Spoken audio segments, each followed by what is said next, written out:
Oh, the headlines are glowing like lights on a tree. Silent Grumpy's grumbling, what a sight to see.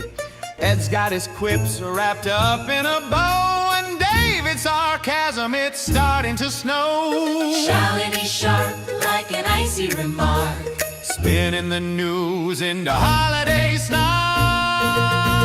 It's all in for the holidays, oh, what a cheer, let's cheer, mocking the mess of the world. The hell is even that? Good. Ready. See what happens. Yeah, we'll go all in.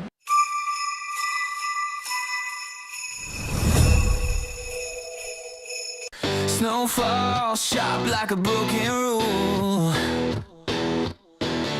Sergeant Grumpy growls, this world's a fool. Ed's got a flask, David's got a smirk, Shalini's throwing shade out of does the dirty work. Trump's sweet and garbage, Putin's playing king. Starmer's still wondering what he's meant to bring. All I want for Christmas is outrage. Burn the tinsel, smash the stage. Rachel from Complaint, she's on the phone. Says we've turned your silent night to a moan. Santa's sleigh stuck in a bureaucrat's grip. Reindeer Union staged a walkout trip. Eggnog spiked with despair and regret. Under the tree, just a national debt. Starmer still dithering. Trump's built a wall. Putin's on the Kremlin line, laughing at us all. All I want for Christmas is outrage. Rip the carols off the page. Rachel screaming, tone it down. But we'll roast her complaints with a scowl and a frown.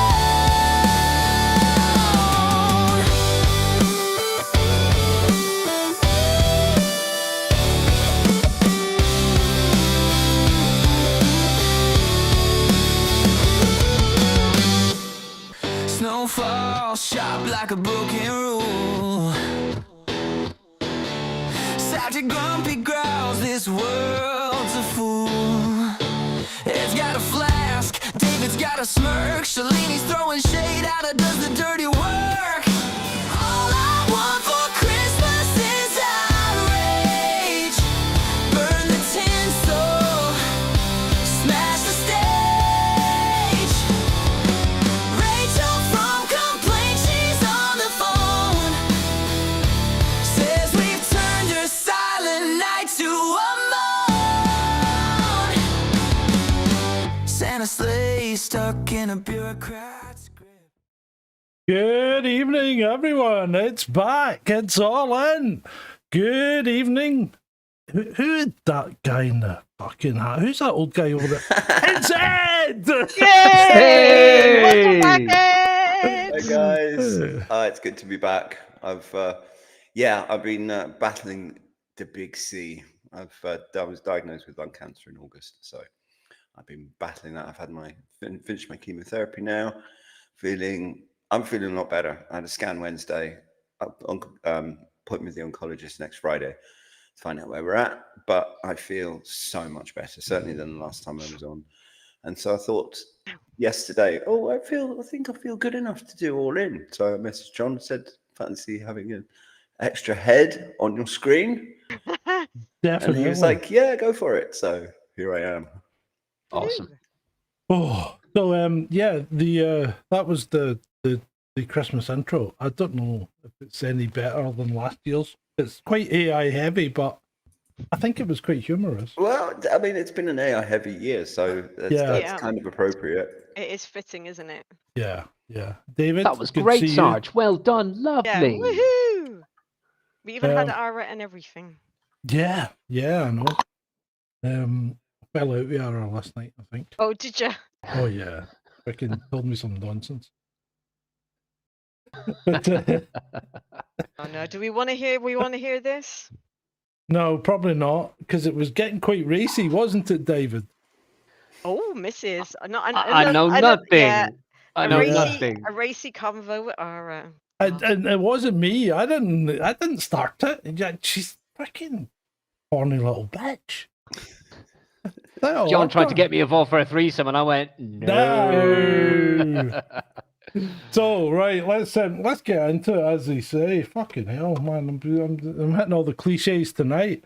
How's the Why have you audio? got that chops? edit image toolbar on your screen? It's a bit unprofessional. You shouldn't be able to see that in the. No, I can. No, on the they. stream.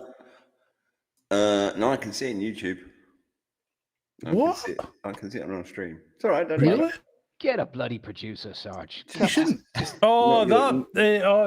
was because I freaking just clipped it in a hurry because I was running late. So is that better? That's much better. Yeah, there we go. No, Right. it's not. It's Rachel Reeves. Oh no, it's Rachel from Rachel from complaints. Rachel Oh, from no. complaints. So, if you're in the chat room and I see many of you there are a couple I've missed, but you'll want to watch the outro if you want to hear your name being called out. But you know the outro is completely different from the intro, so you'll have to hang on to the very end. To the very end. See if you feature. Good evening, troll room. Good evening. Hello, the trolls. Right, right. I'm assuming this is Bonnie Blue. You're a fucking amateur because she has fucked millions, has she not? Tell me about the budget. Oh yeah, we've just had the budget, and she's increased taxes, increased spending, and then today it comes out that she basically lied about the black hole, and there was a 4 billion surplus when she was saying there was a 21 billion black hole, and that was what the OBR was telling her. So she's also been caught telling porky pies, which used to be a resigning matter, obviously not going to resign. But yeah, she's so Bonnie Blue did 1,000 people in a day, and Rachel's done about 60 million in about 2 hours. Yeah. Yeah, basically. Yeah, she is an absolute horror. Now, so Melissa Tio says, why is the chessboard there? What's this meant to mean? Well, I think it's there subtly to tell us that she's not that dim and she can actually play chess. I think it's to say she has an intellect, but I'm not liking it. I'm not buying it. I mean, if you look at all of the comments that have been floating around and surrounding the budget and everything else, with all of these Labour MPs trying to big Rachel up, and I know. oh, it's the first woman chancellor, and oh, isn't she amazing, and oh, she has to deal with so much misogyny and mansplaining and all this nonsense. It's just rubbish. But yeah, how about someone who had a basic grasp of business and economics running the bloody economy? Wouldn't that be nice? Well, we Certainly would. had that, didn't we? When we had Rishi. And that's a banker. There's a difference, John. Oh yes, you're right. And I think you might have mispronounced that word. Yes, well, I did, but I'm YouTube views high, you know. Screw YouTube, mate. This is free. I'm not monetizing it. People can say what they like here. We don't care. And anyway, apparently it turns out all those times when we've been saying, oh, you can't say that, you can't say this. Well, YouTube said it's all a lot of shite. So thanks, Ben. I've been muzzling myself for the last 2-3 years. And apparently it's, hold on, Klaxon, people. klaxon.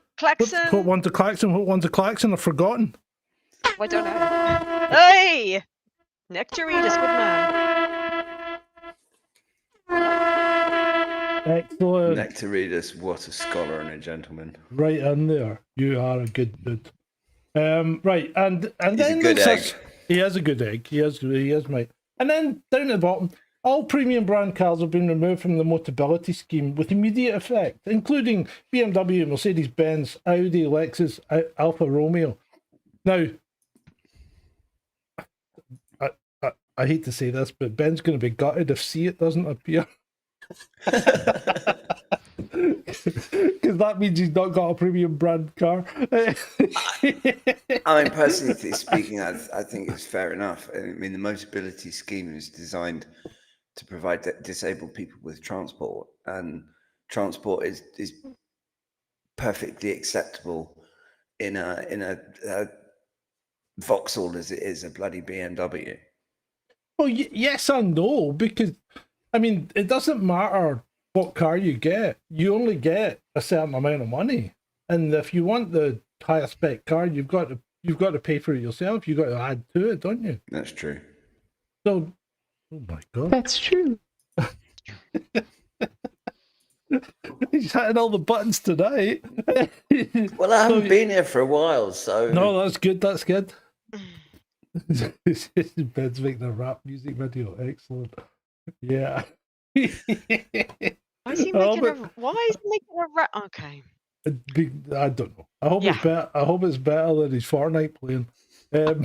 Anyway. Meow. Oh, I'm sorry. Right. We now go live to the. But see, this is the other thing that gets me, right? We now go live to the average British pensioner. You know, money fight, right? So you've got Mr. Burns and that throwing money at each other. And then you get all this other stuff. Rachel Reeves will announce an above inflation 4.8% rise to the state pension. Now, everybody gets the state pension, regardless of whether you're a millionaire or not, if you've paid into it, right? So Ash here says, what are younger people getting, Keir? What are younger people getting? Now, if I could take you back just 12 months to when the Labour Party came into power and cut the fuel duty, and suddenly everybody, not just pensioners, everybody was up in arms because pensioners were going to die, right? They were going to die because the Labour Party were killing granny by not giving them their winter fuel payment. And yet now, that a year later, pensioners are now going on 3 cruises a fucking year. Make your mind up, people. Can you not see what's happening? They're just dividing and conquering. It's like that brilliant meme that does the rounds regularly on social media of a cartoon of a king standing with his advisors and the battlements, and below them is this massive crowd of angry people, half of whom have pitchforks and the other half have torches. And this advisor says to the king, Your Majesty, don't worry, you don't have to fight them. All you have to do is convince the pitchfork people that the torch people are trying to take away their pitchforks and they'll fight each other. Exactly. And that's exactly. I mean, that's what happens every single bloody day with every single group, whether it's blacks, whites, Muslims, gays, straight, trans people. Everybody is being pitted against everybody else by the controllers because it distracts everybody from who the real bloody enemy is. And the problem is the low intellect lap it up. They fucking lap it up. Oh, they'll go along with every freaking bandwagon going. It's embarrassing. Indeed it is, mate. Indeed it is. What are we drinking tonight? H2O. Your you're being finest good. Water. I haven't had a drop of alcohol since August. That's some willpower, mate. That is some willpower. That's pretty well. And done. I'll say I stopped smoking in August as well, and I've kept that up too. Yeah, I remember you cutting them out. That was good. What you on, Dave? A beer? Yeah, but a Polish beer. It's called Wumja, as they call it in Polska. Wumja. My wife informed me that she bought me a case of beer, which will be coming on Monday now, apparently. And she got that special deal like a month ago. She got a free case of beer and she got them delivered to the house, and there was 8 of them. And they were only 330ml, but they were lovely. They were really, really, every beer was a winner. One of them was like, almost like a dark chocolate, you know, but it was still very much a beer. So there was a porter in there as well, which was nice. But anyway, I really enjoyed them. And she got a phone call from the people today, obviously trying to sell her more beers. And the guy says, I'll throw you some extra ones in. So I'm now getting a case of Swedish beer. So we'll see. We'll see what they're like. But there wasn't a bad one in the first batch. So I'm looking forward to it. And it's always fun tasting beers from other parts of the world, because you can kind of close your eyes and you sort of feel like you're there a little bit. Yeah, and I think it was what, 17 quid, including delivery. So that's not bad. For 10 beers. For 10 beers. So that's £1.70 each. That's better than a supermarket up here. And beers are heavy to deliver, so Yeah, it is. I once made the mistake of buying beer off Amazon, and like three cans were empty when it arrived. What's that Scottish delivery, mate? Is it? Right,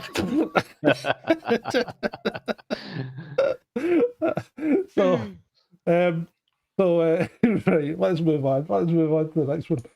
Ed, this is one of yours. You can do this one, right? yeah. Well, this was one of the dear leader's 4 community notes today. I love it. I love it. Which is his usual BS about tackling the cost of living, and they've all been banging on about this £150 cut in energy bills, but none of them say anything about Ofgem raising the price cap in the new year. And they're basically just making it up, and I just can't believe that he can just continuously get away with this nonsense. I mean, they're constantly talking about disinformation and misinformation, and they're the biggest spreaders of it in the whole country. Purveyors. Yeah, they are, definitely they are.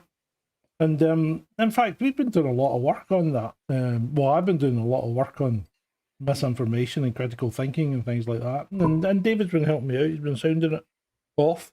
And I think I've sent you some stuff about it, Ed. I'll send you more of those since your energy levels are getting up. And you can give me some feedback on it. It's pretty cool. And certainly when you run this kind of stuff through my framework that I've built, I've even got an app. I even built an app. Built an app? Yeah, a vibe coded it. I'm down with the kids, you know. Anyway, what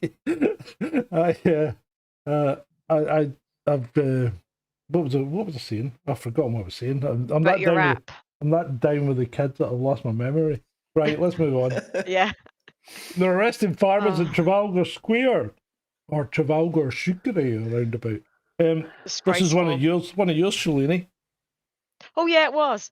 So the Met Police, where I happen to reside, unfortunately, not the police, but Met Police, you look after London. So apparently, they've been saying for the last couple of years, oh, we can't ban certain protests. However, so the farmers were coming to town on the day that Rachel from Complaints was going to give her budget, and they've been talking to them and arranging it for eons. And then literally lastminute.com.co.uk, they kind of cancelled it or whatever. So they started arresting farmers. And then what's even worse is, if that's not bad enough, they took some of the guys' tractors. What a shit show. It's like, hello, the farmers feed us. Yeah, I know. It's crazy. And the other thing, there was some freaking just low life scumbag on Twitter. It gives it. Oh, I hope they're not using red diesel to do this, because that's for agricultural use only, and this is hardly agricultural use. Fucking hell, man! You can just imagine him being the life and soul at a party, can't you? Yeah, he was probably the one turning his neighbours in during COVID as well. Yeah, probably. It probably was. Yeah. Right, moving on. What do you know about this one, David? Orban and his family and friends are getting richer. The people of Hungary are getting poorer. It's time to act. So this European guy this European Parliament wants to strip Hungary of its vote in the council, freeze all their money, and monitor their... This is meant to be a fucking democratic institution, the European Sounds like bullshit Union. to me. Well, Sounds like bullshit. Can you point me at someone, one of these political so-and-sos in the EU, where the family and friends aren't getting richer? I mean, just look at von der Leyen and her husband.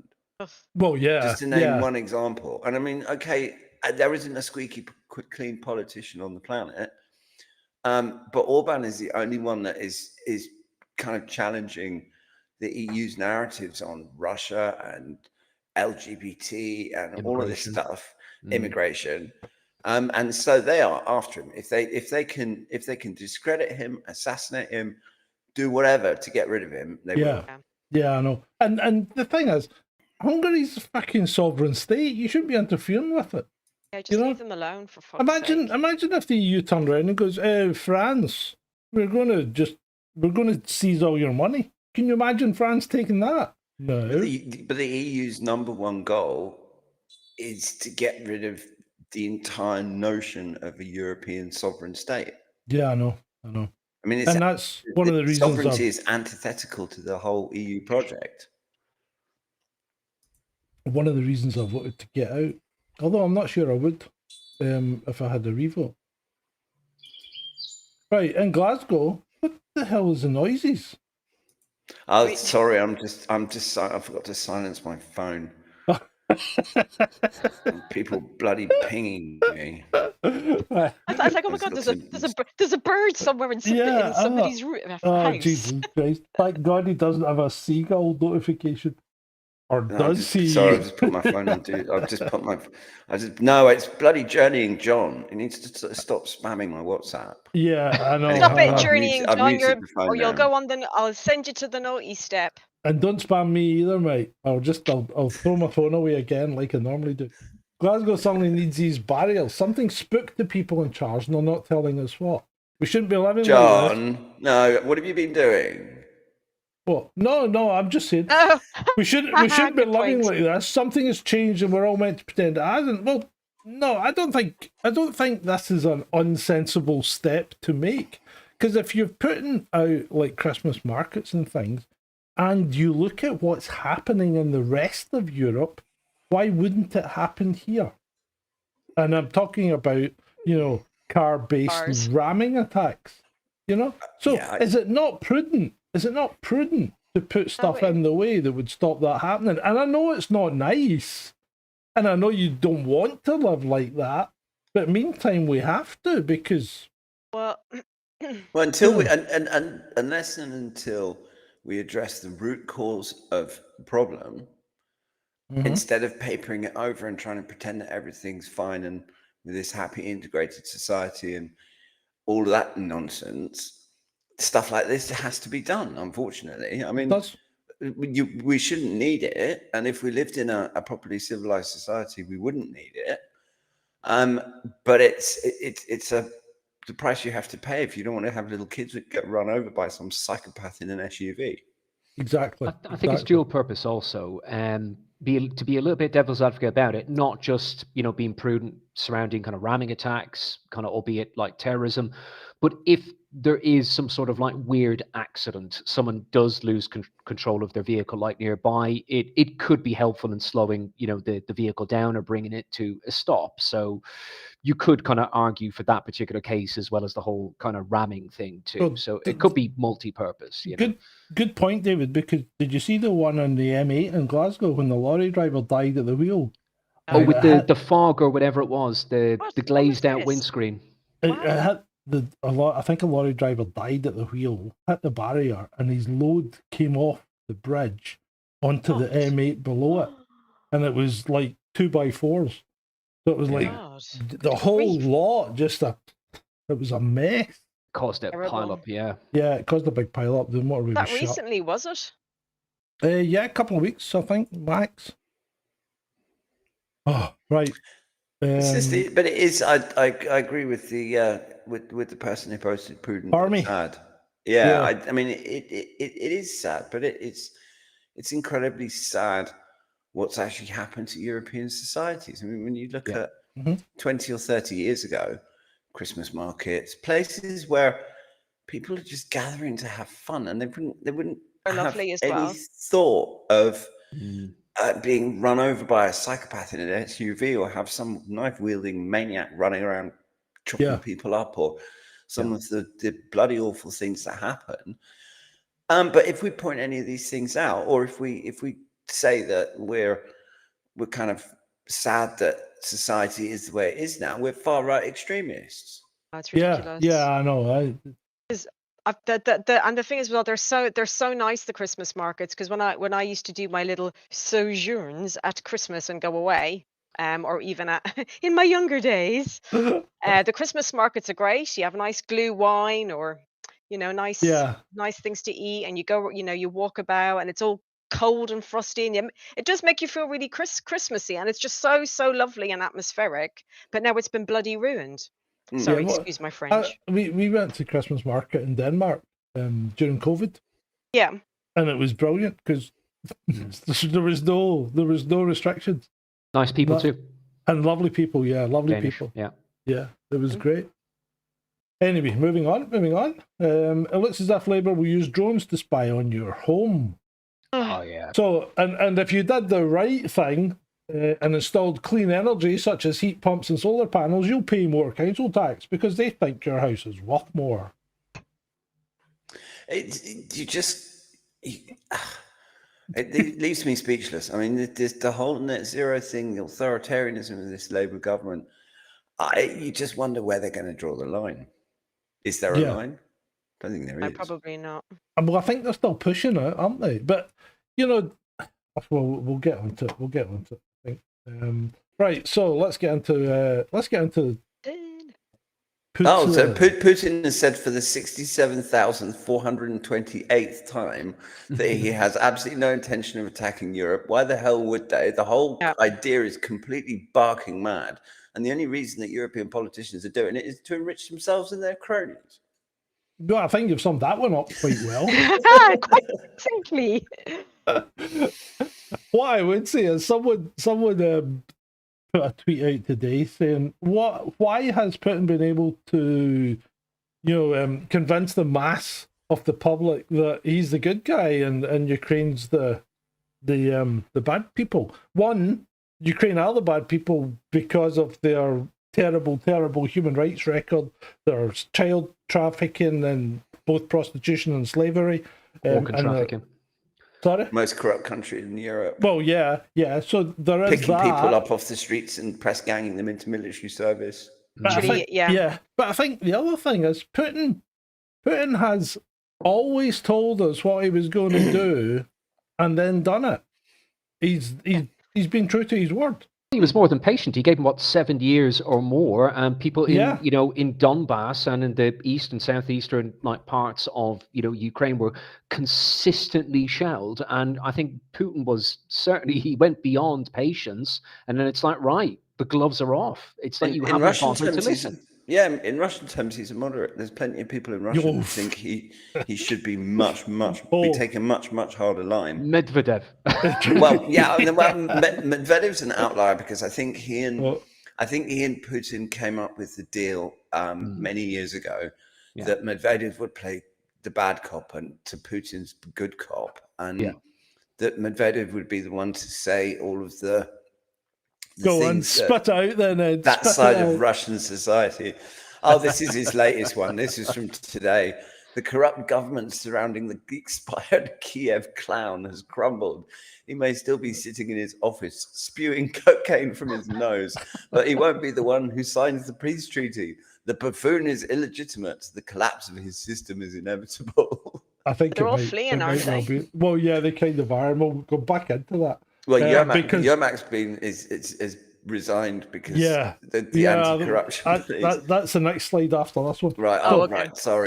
German prosecutors have arrested the Ukrainian for blowing up the Nord Stream pipeline. There you go. Wow. You go now. So, I mean, it takes a while. It takes a while to get there, but eventually we get to the truth. Eventually, and the thing that really pisses me off is the people that got to the truth really quickly, particularly during COVID and this kind of carry on, get fucking penalised by companies like YouTube.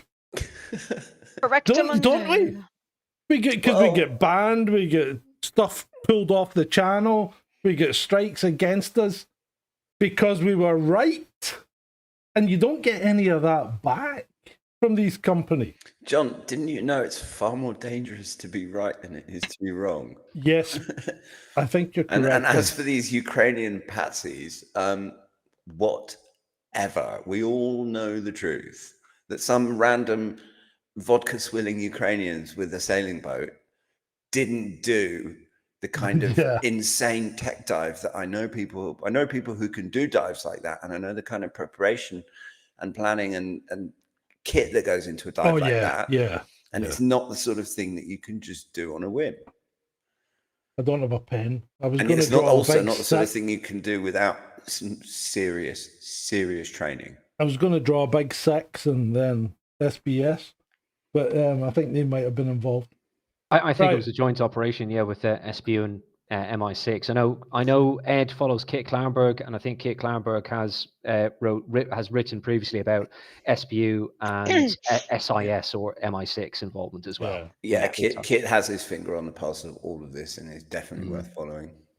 Officials say Ukraine's anti-corruption authorities have conducted searches at the office of President Zelensky's chief of staff, and he has resigned, has he not? Yeah, and I mean, this is Yermak is you don't get any closer to Zelensky than Yermak. Yeah. So he's resigned and he's fleeing the country. There's a number of others have resigned and are fleeing the country. It's crumbling. But do we think this is do we think this is a prelude to Zelensky having to essentially carry the basket? Is all of the rich ones, all of the corrupt ones under him are going to get out, and they're just going to leave him. He's going to get left carrying a baby. Well, not to be whatever. There's that thing called karma in it. Oh yeah, no, I mean, I don't care about him. I just don't think all these other arseholes should get off. Oh no, God no, but Oh, they shouldn't. I wasn't. I was just trying to figure out what you were trying to say there. The thing that people have to remember is that what's happening between Russia and Ukraine is a war of attrition, fundamentally. Now, the thing that you have to understand about wars of attrition is that they go very, very slowly until they go very, very fast. And that tipping point, I mean, the fall of Pokrovsk and those latest towns that have fallen, we're kind of at tipping point. We're starting to get there. Which is why we have the American 28-point plan, because they're trying to prevent the sort of images that we've seen from Saigon of people fleeing the American embassy in a helicopter. Yeah. So our which we're probably going to see, by the way. Yeah, well, no doubt. And another Afghanistan debacle. So our friend, what's his name, Michael McFall, you've seen his, I don't know if you've seen his latest tweet. He's going on about it's a war of attrition, and Ukraine are killing more people than the Russians are. And he said, it's about a 3-to-1 ratio at the moment. And I'm like, well, what's happening during the prisoner swaps when, the Russians are handing, not the prisoner swaps, the dead body exchanges.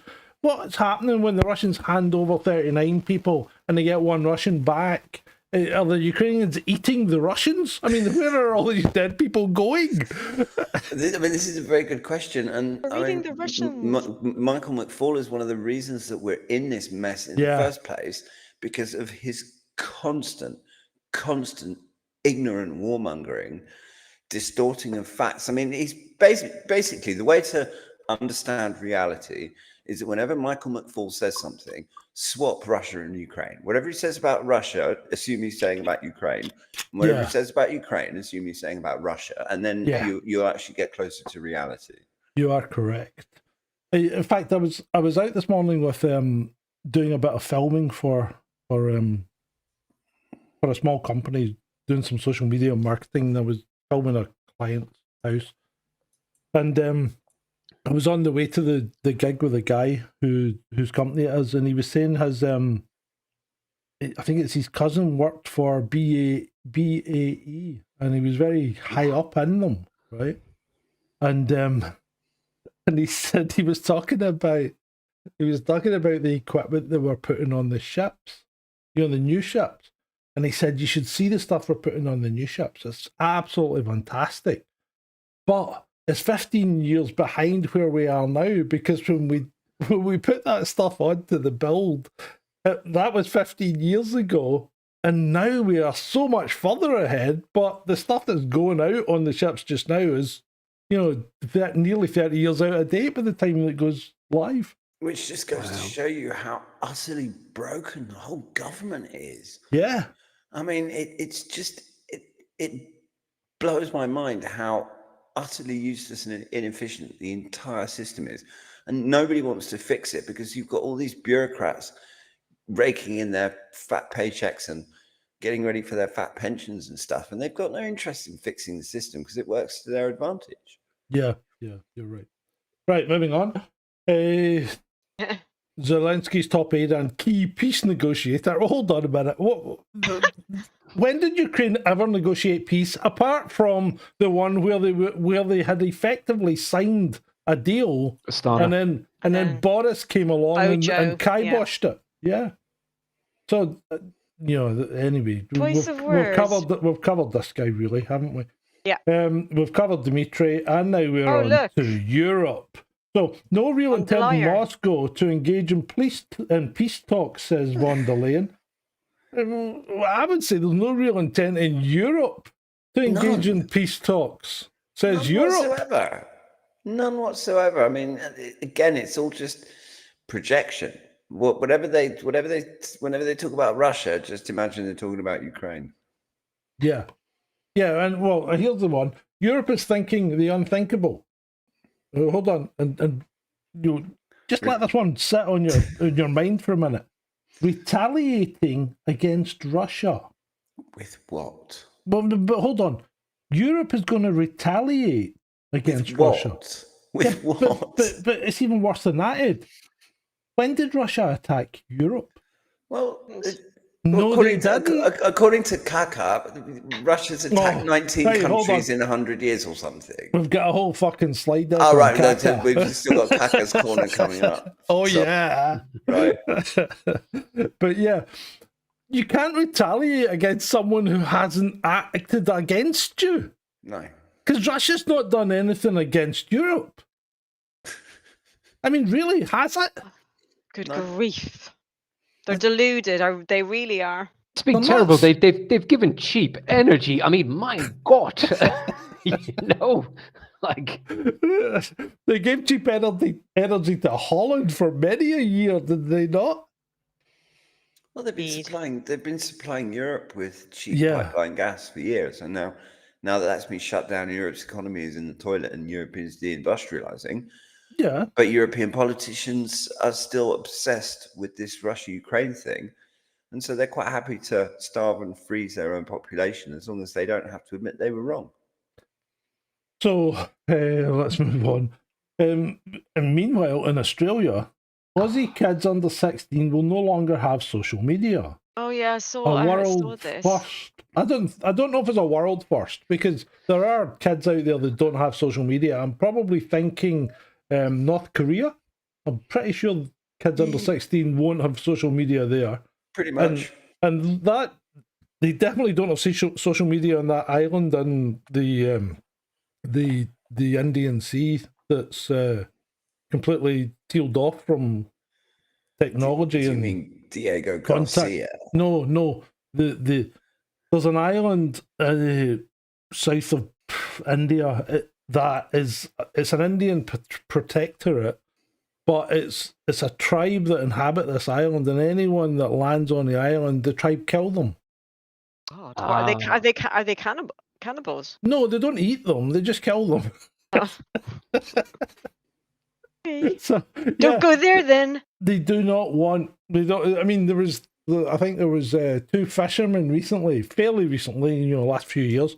Their boat was wrecked by a typhoon, and they got washed up on the island, and the tribesmen came along and thought, "Oh, foreigners, bash, Bang.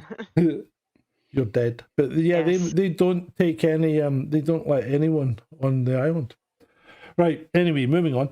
I'm German, says Humble Flow here. This is quite good. I quite like this. And you have no idea how deep the self-hatred runs. In school, we're basically taught that we come from the most evil people to ever live, and that the only acceptable way to exist is through endless guilt. Well, I'm thinking, Cellini, this sounds like Catholicism, does it not? A wee bit. But then what blows my mind is that if you look at the way the German state is locking up, I mean, you can get locked up or get arrested in Germany for simply saying a politician is a moron on social media. Yeah. We've got Rainer Fulmick, amongst others, that are basically just being locked up for political reasons. And so we've got a German state that seems to be resolutely trying to recreate the past. And at the same time, you have this whole.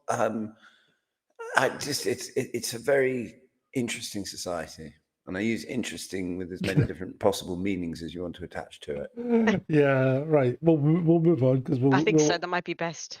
Yeah, the BBC had a weird story last week. This is one of yours, Ed. Yeah, it was warning from the National Crime Agency that cocaine users were helping Russia. So yeah, stop. Yeah, Putin has weaponized cocaine. You got to stop. Just say no, kids. Just say no. Because money from the sale of illicit cocaine is making its way to Kyrgyzstan, where a bank had been bought to launder the money. So David, yeah, sorry, David. Tell me, who was it that runs the poppy industry in Afghanistan? what company was that? That company, wasn't it? The what? Say that again. The company that runs the poppy organization in Afghanistan. The poppy industry in Afghanistan. You know, because when the US moved in, heroin production went up. Like 300% or something ridiculous. Well, when the Taliban were in control, it was down. Yes. Yeah. Because remember there was a big scam, and they found all that. They found the CIA were flying it into the States. Did not know that. Oh, did you not? Yeah, you really want to watch that movie about Barry Seal, the one with Tom Cruise on it? I can't remember what the movie's called. I can't stand Tom Cruise. It's quite a good movie because it's all about the Clintons basically, and the CIA and the what's the gun runner? Who was the gun runner? What was the gun running thing to Central America? Good grief. What was his name? Not Ollie North. Remember Ollie North? Do you not remember Ollie North, the soldier guy, the colonel? And he stood up in Congress and said, yeah, it was him that did it. He took the fall for it. Do you remember that, Ed? Ollie North and the gun running to Central America? Yeah, Yeah, that was, what is it called? What was it called? Come on, Troll Room. No, it wasn't Watergate. Come on, Troll Room. What was can't remember, called? But that was a massive scandal back in the 80s. And there's a Tom Cruise film about it as well. Barry Seal. Where he plays one of the pilots that was transporting stuff and ends up having so much cash everywhere, doesn't know what to do with it. Yeah, what was it called? Guns for... Yeah, flying into Mina in Arkansas, which was when Bill Clinton was governor. Exactly. All sorts of scandals it's surrounding him. All about it. All about Bill Clinton, the Clintons, the CIA, Barry Seal. The film's called American Made, that's right. The Iran-Contra affair or something like that. You heard of that, yeah. Yeah. And it was, they were running, the CIA were running guns down to Central America, and they were bringing back cocaine. Right, anyway, so here's a nice one. As you know, Putin's in, I don't know how you pronounce Kyrgyzstan. that. Right. So Putin's there, and the authorities installed a large frame screen next to the presidential residence to block views of the Ukrainian embassy. What the fuck? Why? Do you think Putin's really worried about seeing the Ukrainian embassy? Because he's thinking over there, going, well, that'll be mine soon. I can't imagine that Putin cares, but I find it interesting that the Kyrgyz authorities have gone to that much effort to try and protect Putin's eyes from the... I know. You can only imagine what Putin must have thought about it. It's like, guys seriously, did you have to waste all that money? Honestly, I don't care. I mean, it's like, I'm not going to own that thing soon anyway, so whatever. Exactly. Oh, Sore Arms in the chat. I haven't seen Sore Arm for ages. He was in the chat Reagan is the other week. Reagan. Sore Arm's not Soldier though. Oh, it's not. It's Sore Arm. It was Soldier last week, was it not? Anyway, right, here we go. It's Kaka's Corner. Kaka's Corner. Or it's going to soon be Kaka's Show. I think we're going to have to do a whole show on Kaka if she keeps going at this. Right, so if Europe can't defeat Russia, how can we defeat China?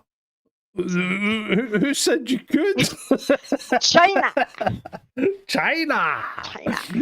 Who said you could? Somebody do something with that woman. It's so... Soldier's in the chat. Oh, he's a lurker. Soldier. Yeah. Soldier's been lurking, dude. You gotta wait for the. You're gonna have to wait for the outro as well, Soldier. You might be in it. Bye. In today's edition, Kaka doubles down on her push for a 140 billion reparations loan despite Belgium's resistance. Belgium don't want to steal Russia's assets because they think it's against international law, and I think they might have something there. You know, they might just be right. But it's absolutely against international law, and not just that, but the company in question, Euroclear, which holds these Russian assets and is based in Belgium, has $40 trillion worth of money that's on account with them. And they've already got all of the big Gulf Arab states and stuff. We're saying to the Belgians, don't do this. Because, I mean, apart from anything else, the Russians already have a legal strategy for what they're going to do if this happens, which includes suing Euroclear in countries outside of Europe. Yeah. And I mean, Kaka's got her grasp of economics is subliterate because we're talking about destroying. You can't use the word grasp. There is no grasp. No, there's no grasp. She's not grasping anything. I mean, she's basically just. Is she grasping at straws? Well, not even straws. She's one of those people who's so stupid it's dangerous. Yeah, she is. Literally. She is. I mean, here's another one. She's a gift that keeps on giving. We still need to get from a situation where Russia pretends to negotiate to a situation where they need to negotiate. My fuck's sake, Kaka. Makes sense. I like the little meme there as well. Garden path, river path, cliff path, psychopath. Baltic Shores. I mean, it was essentially when the French and the Germans refused to back the Americans in the second Iraq conflict. Yeah. It was at that point that the Americans started talking about old Europe and new Europe, and the French and the Germans were old Europe, and the Baltic Chihuahuas and Poland and stuff, and all the warmongering ones were new Europe. And if you notice, a lot of the Baltic states have been given people from the Baltic states like Kaka have been given positions of power in Europe. They have, not justified by the size of the little pissant countries that they come from. Although they've given what's her name, that dark-haired bird from Germany, Baerbock or something, whatever. Baerbock, yeah. Baerbock. Yeah, Baerbock. She's in the fucking UN, and she's as thick as mince. Well, I wonder if she's had her little African bit of stuff flown over, because there was that interview that came out months ago of some African gigolo that was basically talking about this sexy German politician that flew him around here, there, and everywhere because she liked her black boys. I mean, just once you've had black, you'll never go back. What? Moving on. Hey, did I cover that one? Oh yeah, the EU's top diplomat Kaka Kallas warned today that Russia, well, this is the EU we're talking about. Adjective. Yeah, that Russia must reduce its military power and make serious concessions to achieve a just and lasting peace in Ukraine. You think so, Kaka? Do you? No, all they have to do is basically cross the Dnieper, invade Kiev, and finish their special military operation. I mean, it's not hard. They're not far away from it. In the last 100 years, no country attacked Russia, but Russia... Hold on a minute. What happened in the Second World War? Napoleonic Wars. Crimea. Well, the Napoleonic War was more than 100 years ago, but I mean, you just... Literally, how can someone that has this bad a grasp of history be the EU's foreign policy chief? What the hell? I don't think Russia invaded Germany first in the Second World War, did they? No.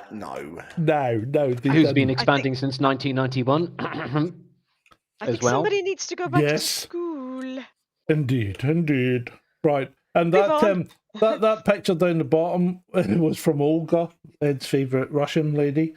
And this is This is apparently Kaka skipping history class in 1980.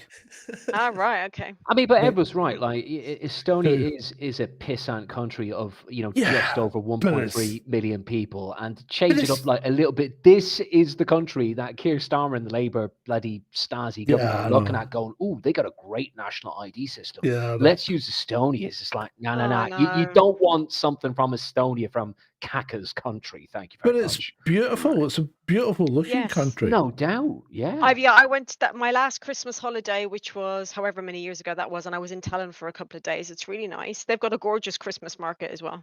It's in like Times Square. it's like a real life Epcot. I'm sure it's really nice, and I'm sure Estonian people are really Lovely. nice, but their No, yeah. politicians are batshit crazy. Yeah, they Yes. are, mate. They are. Yeah. And this whole Russophobic thing that they've got going on, which you can, Oh, I mean, you can no. understand it culturally because of them being Yeah. Soviet socialist republics and stuff. Mhm. But, Yeah, but when you're a tiny ass little country with very little resources and a tiny population, and you have this gigantic neighbor, it's best not to try and kick it in the balls every 5 minutes. Stop poking the bear. And this is the thing I don't understand about Finland, because Finland did this before. They gave territory up to make their peace with either Russia or the Soviet Union or whoever it was. But they did give territory up in order to not get invaded. So why have they now suddenly become so belligerent? Because they think America's at their back. And newsflash, they're not. America's not interested in this one.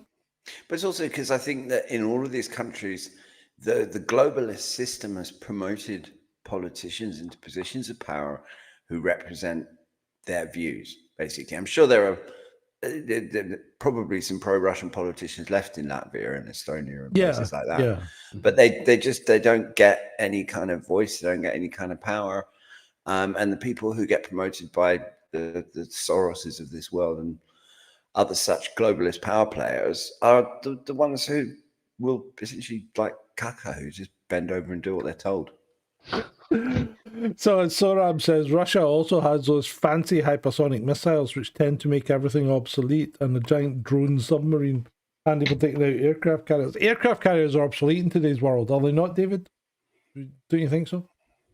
Well, aircraft carriers are today's dreadnoughts. Yeah, they're gone. They're the equivalent of the dreadnoughts at the end of World War One. So I'm going to read this one out. When I hear this was an Italian politician in the EU, and I believe this was said in Parliament.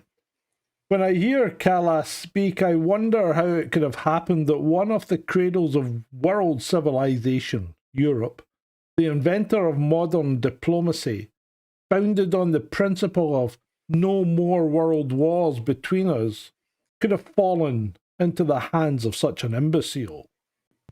I'm talking about severe mental retardation, because when I hear if the Russians had wanted peace, they would have accepted our offer of an unconditional armistice. And meanwhile, the Russians are advancing from Kupiansk and Sumy, from Zaporizhzhia, Pokrovsk to Kherson, and suddenly a Callas appears and says, okay, stop for a month, so that those retreating can rest and rearm, and those advancing can stop and wait. I ask myself, what kind of world do these cretins live in? I like that word, cretin. If Trump's plan works, Callas's words will have to be carved in marble as a symbol of the idiocy and feeble-mindedness of European officials. I have to say, cretin and imbecile are two words that sum up Kaka Callas so beautifully that they might as well just have in the dictionary. They might as well just have a picture of Kaka in there. I Next doff to my it, yeah. cap. Unelected officials, I would add as well. Yeah. Absolutely, David. You're 100% right, because these people are not elected, they are appointed. Indeed. But yeah, I mean, I doff my cap to that guy's rhetoric. That's That is fantastic. spot on. Yes. Yeah. That's tremendous. That's the thing about X, is that there are people on there. I mean, there is a vast, gigantic amount of nonsense and people talking out their asses. Yeah. But in amongst all of that, there are people who talk There are absolute gems. sense. Yeah, there are gems amongst the mud. Moving on. Kaka's obviously not one of them. I think that this That's was aimed true. at. This is aimed at. Yeah, that is true. That's true. This is aimed at Rachel Reeves. Incentivize the purchase of electric vehicles. Now tell them they'll have to pay per mile. And what's even more hilarious, you then have an interview with said Chancellor who's just come up with said brilliant policy. Yeah, I know. And when asked what happens to new vehicles that don't need an MOT, she's got no idea. She just stares with this dumb. I mean, when you see Rachel Reeves being given a question that she doesn't know the answer to, I don't think I've ever seen an expression of quite such stupidity on a person's face. She just looks. She might as well have a flashing neon sign on her head that says moron. Oh, and don't worry, this will come to everything eventually. It won't just be. It won't just be electric vehicles. And it's also it'll be pennies now, and in a few years it'll be pounds, and we'll all be paying it. So on this. This is one of the reasons I fell out with Grok last night, because my wife says, how much would that cost then? You know, if it's 3 pence a mile, you know, if you do 10,000 miles, that's 300 quid. And she goes, is it not 3 grand? And I goes, no, it's 300. So I goes, oh no. What's 10,000 times 3 pence?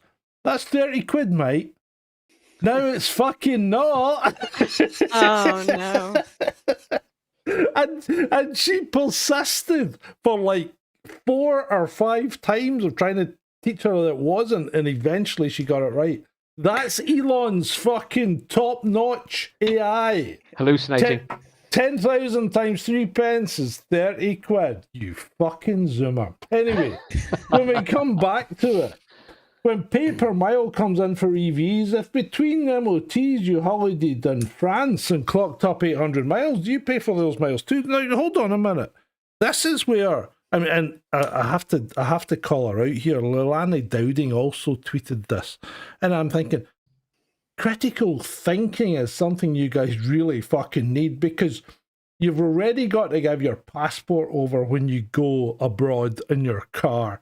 Why don't you just give your mileage at the same time? Would that not work? You know, can I see your passport and proof of mileage, sir? And when you come back, you give your mileage. Oh, that's excellent. Those will not be asked for because you didn't cover them in Britain. I mean, how fucking simple would that be? Really, that is one of the stupidest things I've seen on Twitter this week. Or am I being too, I don't know, too clever for my own good? I don't know. I don't know. There's a lot of retards on Twitter, unfortunately. Yeah, and I mean, when we're talking about a completely retarded government policy, I mean, the level of the overall level of retardation is raised so high that it's inevitable that this sort of nonsense happens. I mean, it's just the thing is the UK in 2025. The thing is, she doesn't have a fucking clue because she probably doesn't drive a car. And if she does, she fucking drives it, you know, while thinking, what should I be doing tomorrow? You know, or she getting driven around the ministerial limousine or whatever. Because she doesn't probably realise that cars don't need an MOT until they're 3 years old. Well, that's the whole point of this interview that she did, because she clearly didn't know. And she clearly doesn't have an answer or a solution to it. But what does that say about the people that are backing her up? Oh, I know. Well, but that's, I mean, you're surprised? I mean, we just have to look at the last year. People running economic policy in this country are idiots. People out there. Nice. I know this is maybe going to go against the grain for some of you, but you need to track down and watch The Thick of It. Made by the BBC, but I used to watch it, yeah. It is fucking best primer for, you know, British politics that you'll ever get. It is fantastic. And I do like Peter Capaldi. Capaldi is quite good. Right. BBC presenter Lisa Hilton I heard about this today. Gross. Has revealed that makeup artists at the channel were putting human saliva and And other other bodily things. fluids on Nigel Farage's face. Oh my god. I This is know. It's so nuts. This is gross, disgusting man. on I so many know. levels. There's health and safety issues, I Big know. time. but it's It's just more gross. it's more the fact that there are actually people out there who celebrate this and who think I this know. is a good thing, and who think this is that behavior like this is acceptable in a civilized society. And that's, I mean, it's just so disturbing on so many levels, but it's also a perfect exemplar of where the Britain is at in 2025. I mean, the absolute state of some of the people in this country. It's Yeah. disgusting and it's is. completely unprofessional. This It's really so just highlights unprofessional. the BBC But- yet again in a I hate really them. bad light. You know, I it's, really it's hate not the good enough. BBC. It's not good enough. Well, they just need, Sick. they just need defunding. Simple as. Yeah, It's, totally. yeah, they do. The BBC was a once brilliant organisation, I think, but It it's gone. It's finished. And It's you know long what? gone. It's one of the conversations I had again this morning when I was going to my gig, and it was. I think people need to realise that no matter how much nostalgia you have, and I'm as guilty as anyone. I harken back to the old days as well. But remember, when I harken back to the 70s and 80s, I was a child. You know, in the 70s. But things are different when you're a child. You're not an adult trying to go through it. And as I was saying to the guy, you know, it was brilliant making toast on the gas fire, but can you imagine what your mum and dad were thinking when the fucking power was off and you couldn't do anything, you know? And you had to entertain 3 kids. You know, so you've got that kind of thing going on. And you think, if you were the parent, you'd be like, for fuck's sake, the power's off again. What are we going to do? How are we going to do this? You know, blah, blah, blah. Whereas as a child, you just think it's an adventure. But it's not. And the thing is, people these days, and this even goes back, and I'm ranting slightly, but this goes back to earlier on when we were talking about, you know, the pensioners and the youth. What are the youth getting? Well, the youth have got their fucking youth. Go out and do something with it. Because that is the best advice you could probably ever give someone who's young. Go and do something. Don't just sit in your fucking bed playing Mario Kart, you know? Get out, travel the world while you still can. Because you never know when. Well, that's the thing. Like back in 2019, very short anecdote, you know, I said to myself, right, you know, I may not be able to do this in the future. And for about 6 to 8 months, I went traveling kind of, you know, South Asia, Southeast, East Asia, and all of that. And then when I came back to the UK, it was the start of the coup. The madness. It's the madness. And I thought, I got back in like late November of 2019, and then a couple of months later, it's this full-blown coup. And I said to myself, thank fuck I got all that out of my system. So John is right. Well done, Sarge. Here. Youth, stop whining, save your cash, get out there, travel the world while you still can. Or do something, exactly. Yeah, I mean, and you know what? Just as you get older, don't let it stop you. You know, I mean, I've been to fucking 28 or 30 American states. I've been to Australia, I've been to Hong Kong, I've been to China, I've been to Japan. I want to go to Japan. Japan's fucking weird. I know, but it looks cool. Yeah, I know. But small dose in Japan. Don't go on the big dose. Just take a small dose. And then Europe. I've covered all of Europe. I've been to Europe. Go out there and meet people, you know. And you know what I've been doing recently? I've been traveling on the bus. And don't you know, do that in London. Yeah, but you meet people on the bus, and it's really interesting. And I mean, when my friend David and I went to America when we were like 20, we crossed America on a Trailways bus. That's awesome. Did you? Oh, cool. Yeah. And I wrote a fucking journal every day. The bus. I was writing this journal. John, when are you writing your book? I'm writing a book right now, darling. I'm writing a book right now. But anyway, I travelled across America on a Trailways bus and wrote a journal about it, and I can't find it. I don't know where the fuck it is. Oh, that's a shame. That's awesome. That's a great adventure. It was brilliant. But it's a great message, John. Great message to all the youth. And so get out there and do it, people. Get out there and do it. Actually, speaking of it's not a competition, John. It's not a competition, mate. I'm just telling you where I've beat. Oh, he's going, I can beat you, John. Yeah. Oh no, here we go. I could beat you with a wicker stick. Well, beats and takes has been to Tenby. Blow me down. Tenby. Where Well the hell done, is mate. Tenby? I've been to Millport. Where's Tenby? Is that not near Whitby? Oh no, it's Tenby in Wales. Probably. I'm Is not it in sure. Wales? Beats. Is it Welsh Wales? My granny, who was Scottish but lived in London, always used to say Welsh Wales Welsh Wales. to differentiate from the aquatic mammal. Right. Sure. I don't know how you could possibly form a sentence where you could get confused between the aquatic mammal and the country, but for fuck's sake. I was at Welsh Wales the other day. Oh, really? My friend lives in Welsh Wales. Oh, that's it. She doesn't live inside a... She's not Jonah. Welsh Wales, where the sheep are. Yeah, the least said about that, the better. Right. Yeah, okay, move on. Quick. Moving on, German MEP Christine Anderson stood in the heart of Brussels and dropped a promise that is shaking the entire European Parliament. She vowed to expose what really happened with Ursula von der Leyen's €35 billion Pfizer mRNA contract and those deleted text messages. Ooh, oh God, she better watch herself. Yeah, stay away from hot tubs and small aircraft. Or window.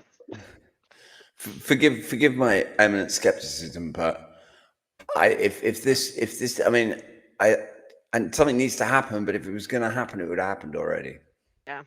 I think for the record, right. I think Christine Anderson is amazing, and it's fantastic that we've got people like her in the European Parliament. But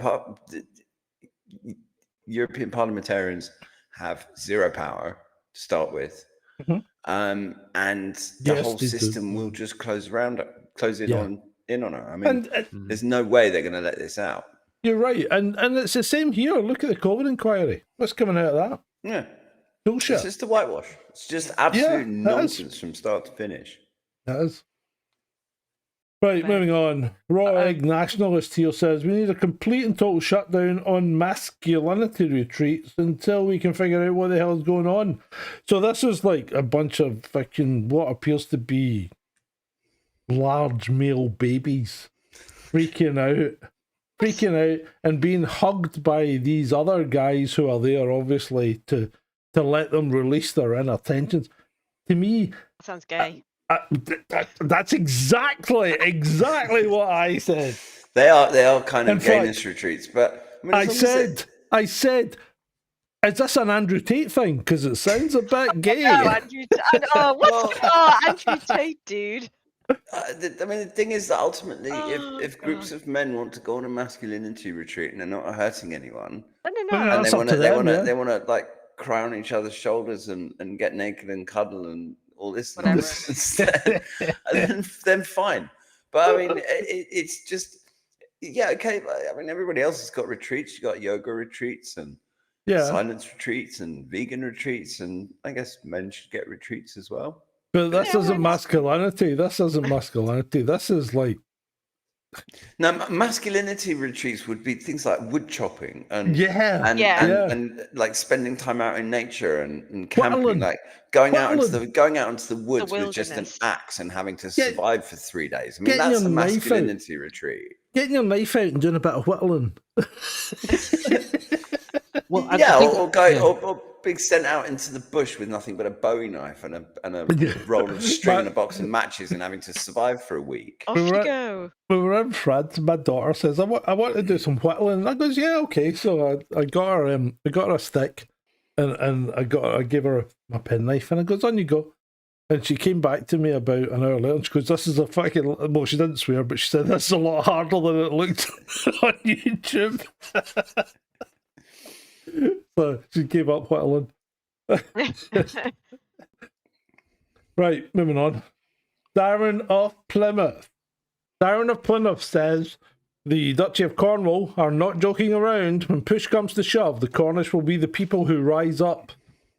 So Cornwall, the first area of the UK to say no to mandatory digital ID, David. This is your wheelhouse, is it Oh, not? it is. That briefly came across me over the past couple of days. I haven't dug into it too much. Have you looked at the ins and the outs of this, John? I haven't kind of checked it out too much at No, all. I haven't. To be honest, mate, I didn't have time. I was running very short tonight. So I just thought you might have known something about it, but sorry if I put you on the spot. Yeah, yeah, as Ed would say. It came across the radar. Yeah, it's interesting. I think what this shows is that we are going to have an almighty spicy showdown with the state, like we did in the early to late 2000s, led by No to ID. I think shit hasn't really kind of gotten started yet. So I think come like next year onwards, I think things are going to like really heat up, especially like leading towards 2027, 2028. But it is good that we're starting to see this sort of kind of pushback from, from the Cornish. And we've also had like the Scots, we've had John Swinney as well saying, yeah, we don't want that. But hey, but he wants his own system. He wants his own system. That's why he doesn't want it. They're developing their own. And Scotland's surveillance state up here is already run by fucking Israel. Yeah. So the Scots kind of want their own thing, independent of England and Wales. Yeah. But I don't think that this is going to work out completely in the way that the state or the states hope it will. This whole copy and paste thing from other countries, taking aspects of Estonia and others as well. I don't think it's going to work out well. The United Kingdom needs something that's utterly privacy preserving, data minimizing, and secure for its own people. This is about what the UK, what the UK people actually want is entirely different from what the UK state wants. And if they want something, I'm sure Ed will agree with this, it's got to be a federated system. It's got to be kind of decentralized and siloed. Like, so what I would say is that the future is the past. Like, Britain has to have something absolutely unique and privacy preserving to move forward. It needs to be something like because when I was doing Glow for Scottish Education, which is a kind of online learning environment, we were always talking about shibboleth and making sure that passwords weren't seen in plain text and nobody had access to them and things like that. So everything had to be anonymized, and so you couldn't identify a kid from what they did on the system. If you weren't the teacher or someone who had authority to do it. And the thing is that one of the biggest problems about this is centralization. It's oversimplified. It's just fucking lazy, excuse like my French, because after the Tony Blair's ID cards were beaten back in 2010. We had the Identity Documents Act, and the ID Cards Act of 2006 got repealed. Then in 2011 onwards, there was this thing called gov.uk Verify start to be developed, and that was operational from 2016 up until around the end of April 2023. The state completely fucked it up, and it cost the UK taxpayer £220 million in the end. And in the budget, we learned recently through Rachel from Complaints that their new proposed system could cost in excess of £1.8 billion. It's absolutely insane. So I reckon what is really suitable for the UK public to access central online services, e-gov services, is a unique federated system that is something like what the state had between 2016 and 2023, where it's data siloed. It cannot be the same as what other countries have, because in Britain, we're not the same as everyone else. People. Exactly. Well, I don't want it full stop. They can feck off. Right, I don't particularly want it either, mainly because I don't trust them to make it secure enough that someone can't hack it. Exactly. I mean, that's really what it comes down to for me, is the security of these systems is never good enough. Particularly when it's something this important. It's better just to write it off, not do it, and say, look, there's no way we can make this thing secure. Let's figure out another way of doing this. I think also it's all your information, and we know, like with India, and we know with Estonia. Like I think even in Australia, like a month or two ago, or a couple of months ago, the PM there, he had some of his details released online. Do you know what I mean? And it's going to happen. Yeah. It's going to Yeah. happen. Do Of you course know? it will. Thi- Of course it will. About keeping data safe. This is verified and fact checked. Just to kind of edge this in, sorry to interject, John, Oh, is yeah. that the UK ranks in the top 5 globally for overall cybersecurity incidents, right? Verified and fact checked information. It's in the top 5 globally, and there are reasons for that. The UK is the worst in Europe when it comes to cybersecurity incidents. So it's like throwing a cripple into a marathon. It's not, no disrespect to individuals out there who are crippled trying to run marathons. It is not going to end well. So this proposal needs to be scrapped. Yeah. Just say no, kids. Just say no. Just say no. Right, moving on. British Forces, Ajax. I don't know if you've heard of Ajax. It's the cavalry regiment, because cavalry regiments don't use horses anymore. They use mechanised vehicles. So Ajax, I think, was built, was it General Electric? I think it was GE that built this armoured fighting vehicle for the cavalry programme with a fixed £5 billion budget, and it's now been given the stamp of don't fucking use it after 30 soldiers were injured during training on Salisbury Plain. How did they fall ill? Vibration. It vibrates that bad that it fucking could send Bonnie Blue into a constant orgasm. You just couldn't make it up if you tried. You couldn't. Apparently, it vibrates that badly. 31 soldiers fell ill. The military-industrial complex. Some of them are fucking beyond continuing in the military. The MIC is basically just like a leech, sucking the blood out of the country at the moment. Mm-hmm. I mean, they produce this expensive rubbish. And then sort of laugh at the Russians who can produce this stuff in like a fraction of the time, a fraction of the cost. You're right. 3 You're times right, the Ed. speed. Better quality, I'm sure. And you know what? What the fuck? You know, if a T90 does the job, why not use it? This is what I don't get. It's exactly what I do. I've got a £15,000 cinema camera as my fucking webcam, right? And look at the quality of this camera. It's brilliant. You're flexing, John. You're flexing. No, I'm not flexing because I never paid £15,000 for it, did I?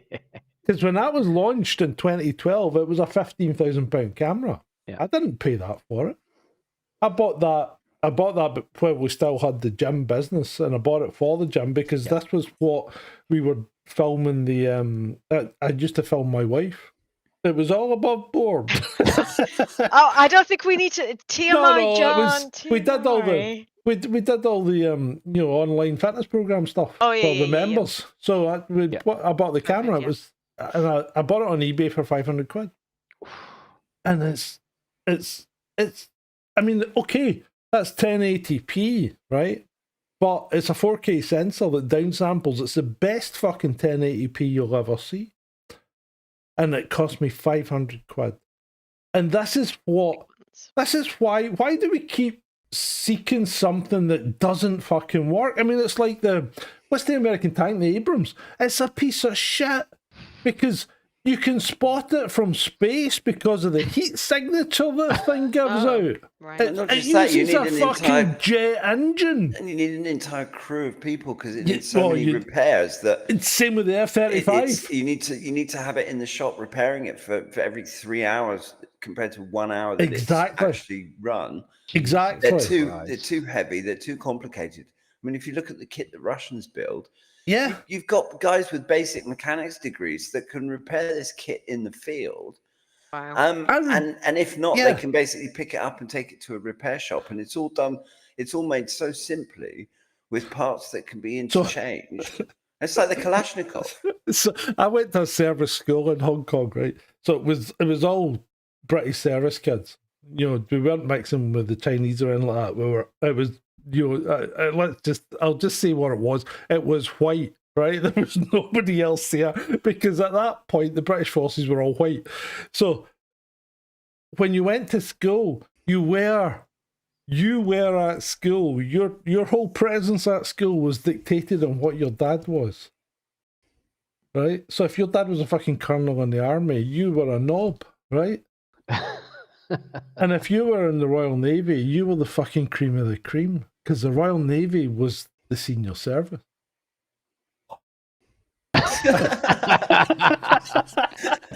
All right, Well, now, you're a knob now, But Sarge. but that's exactly he's that's definitely exactly a what bit it of a was knob. like. It was a different world. It was fucking God, you must brilliant. have been an absolute asshole at school.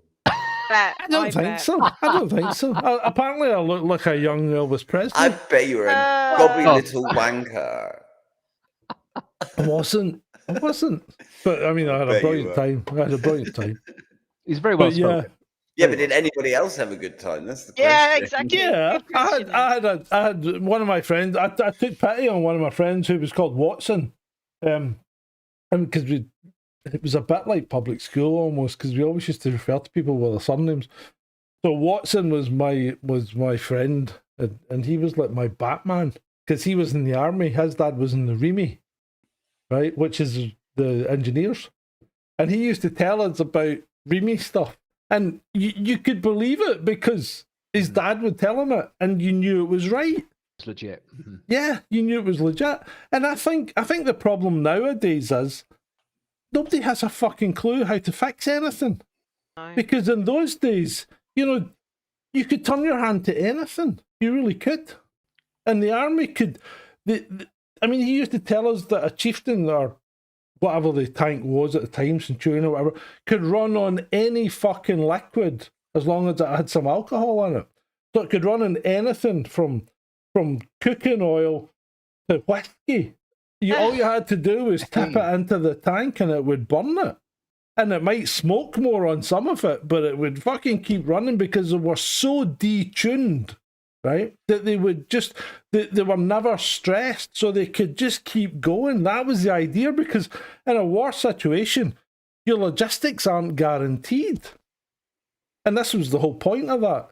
You need something that just keeps fucking going. And, these modern cars with all the shit in them, that got a car just now that fucking accelerates when you don't want it to. And it's like, I mean, I'm looking into it. The fucking accelerator pedal isn't connected physically to the throttle body. It's all electronic.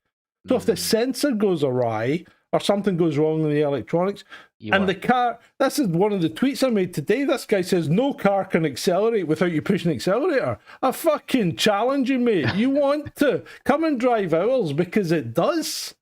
And what you've got to do, you've got to smack the accelerator down and let it off quick, because the sensor's obviously fucked. So I need to fix it, but I don't have the money to fix it. So if you want to support me, remember, Ko-fi.com/Sergeant Grumpy. Right, let's move on. So what you were also saying there is that the Russians just keep on going and they're built differently. Yeah, Yeah. I think that's it, mate. Well, they're not. It's not that they're built differently. They're built how we used to be. We've lost that. We've lost that resiliency. We've lost that ability to think on our feet. We've lost that ability to adapt. We're now channeled down this fucking, you must do this, you must do that. And that's not what humanity's about. It's about being adaptable. It's about being able to go out there. A problem solver. Exactly, Ed. Exactly. That's what it's about. And people need to take that back. System. I mean, kids these days, and for a long time, probably since the late 90s, kids haven't been told how to think. They're being told what to think. Exactly. And we That's the problem. Did we not discuss this last week, guys? To solve problems themselves. They're being taught to ask other people for answers. And this is part of the whole thing about critical reality, because people now have knowledge at their fingertips, but they don't know how to apply it. And that's what I'll teach you. Cheers. But enough of the sell. Right, let's move on. Right, another setback for the global warming CO2 fanatics. Apparently, Bovar has stopped in both Norway and Sweden because it killed the cows. I think surprise. Safe and effective. Stopped here as well, I think. Yeah, I think it's finished everywhere at the moment. Thank God for that. I'm not for tr- There was a stupid idea. I know. I'm not going back though. They can get shoved. I'm going to have to go back to the chat for this one because Elusive comes up with a fantastic point. Didn't NASA spend billions on a biro that could write in space when the Russians just used a pencil? Yeah, I think they did. Yeah, because remember the Papermate with the wee heart. That's because it pumps the ink to the point so you could use it in space, right? But pretty much, what the fuck does a pencil do? It's going to work in space. It's not going to stop. Right, good point, Elusive. Thank you. Right, moving. Oh, this was a fucking joy. But I have to agree with Piers Morgan. I hate Piers Morgan as well, Shalini, but I've got to say he's fucking right. He's right. What? He's right. Piers Morgan's right. No amount of propaganda makes straight people gay. Oh. If you're a straight person watching a lot of gay porn, you're probably gay to start with, says Piers. And he's right, because Piers Morgan said if you're gay, right? And that's fine. If you want to be gay, I have no problem with that. Just don't force it on me. But Tucker Carlson goes, I think that you can be moved in that direction through propaganda. No, you fucking can't. No, you can't. Are you listening up, Andrew Tate? Andrew Tate's as bent as a 10-bob note. I think so. So I don't know how you guys think, but I think Piers is right. Tucker's been doing a great job leaning in on certain individuals and the UK state this week. He did a very good interview with George Galloway, that was released today. Also, that was quite entertaining. I never saw that. Yeah. I haven't seen that. I don't like George Galloway's annoying. I don't like George Galloway either. But anyway, moving. Would you like me to be the cat? Yeah. Do you remember when he did that? I do in Big Brother. Oh, good grief! And Ben did a good one of that. I must admit. Remember, he made a. What's the troll group saying? What are they saying? If you watch Eurotrash. I remember Eurotrash didn't turn me gay. Eurotrash was a scream. In fact, it was full of boobs. That's all I watched it for, just to see the women. Exactly, Antoine Decon. But remember that woman with the huge Lola? Was it Lola with the huge boobs? Lola Ferrari, yeah. She died because of them. Yeah, she did. Right. Anyway, who's this guy? Sergeant Grumpy tweets: "It's a pretty sad day when you're bombarded by aggressive Christians abusing atheists for engagement on Twitter." Not very Christian of you. What happened? What were they bombarding you about? Have you noticed? No, it wasn't particularly me. It's just, have you noticed that Christians have become really fucking aggressive on Twitter? I'm not. They're going on about. I can't say I have noticed that. Well, maybe it's just my feed, but I've been picking up on all these aggressive Christian tweets, and it's really bizarre because you'd think Christians shouldn't really be going at it like that. Like aggressive, like how? Oh, I knew you were going to ask. I'm sorry. I'm sorry. Have you been paying attention to the last 2,000 years of history? What? Yeah. Yeah, but they're abusing atheists, and they're saying things like, atheists are really angry with God. No, we're fucking not. We don't believe in God, so how can we be angry with them? Fair enough. That's the kind of thing that I'm getting. You're really angry about. No, well, maybe I'm they're not. The ones that are I'm really not angry with God. Yeah. Yeah. Exactly. Well, maybe they are. I mean, they're projecting. I'm like, I'm angry with cults. I don't like cults. No, I don't think anybody does. Well, but I'm not angry with God. I'm angry with the way people act because they believe in a God. That might be more to the point. And it's also important to understand that over the past week or so, Elon Musk and his crew have done this particular tweak, geographical or geo-based kind of tweak. But they pulled that back. I mean, that only lasted 2 hours or something.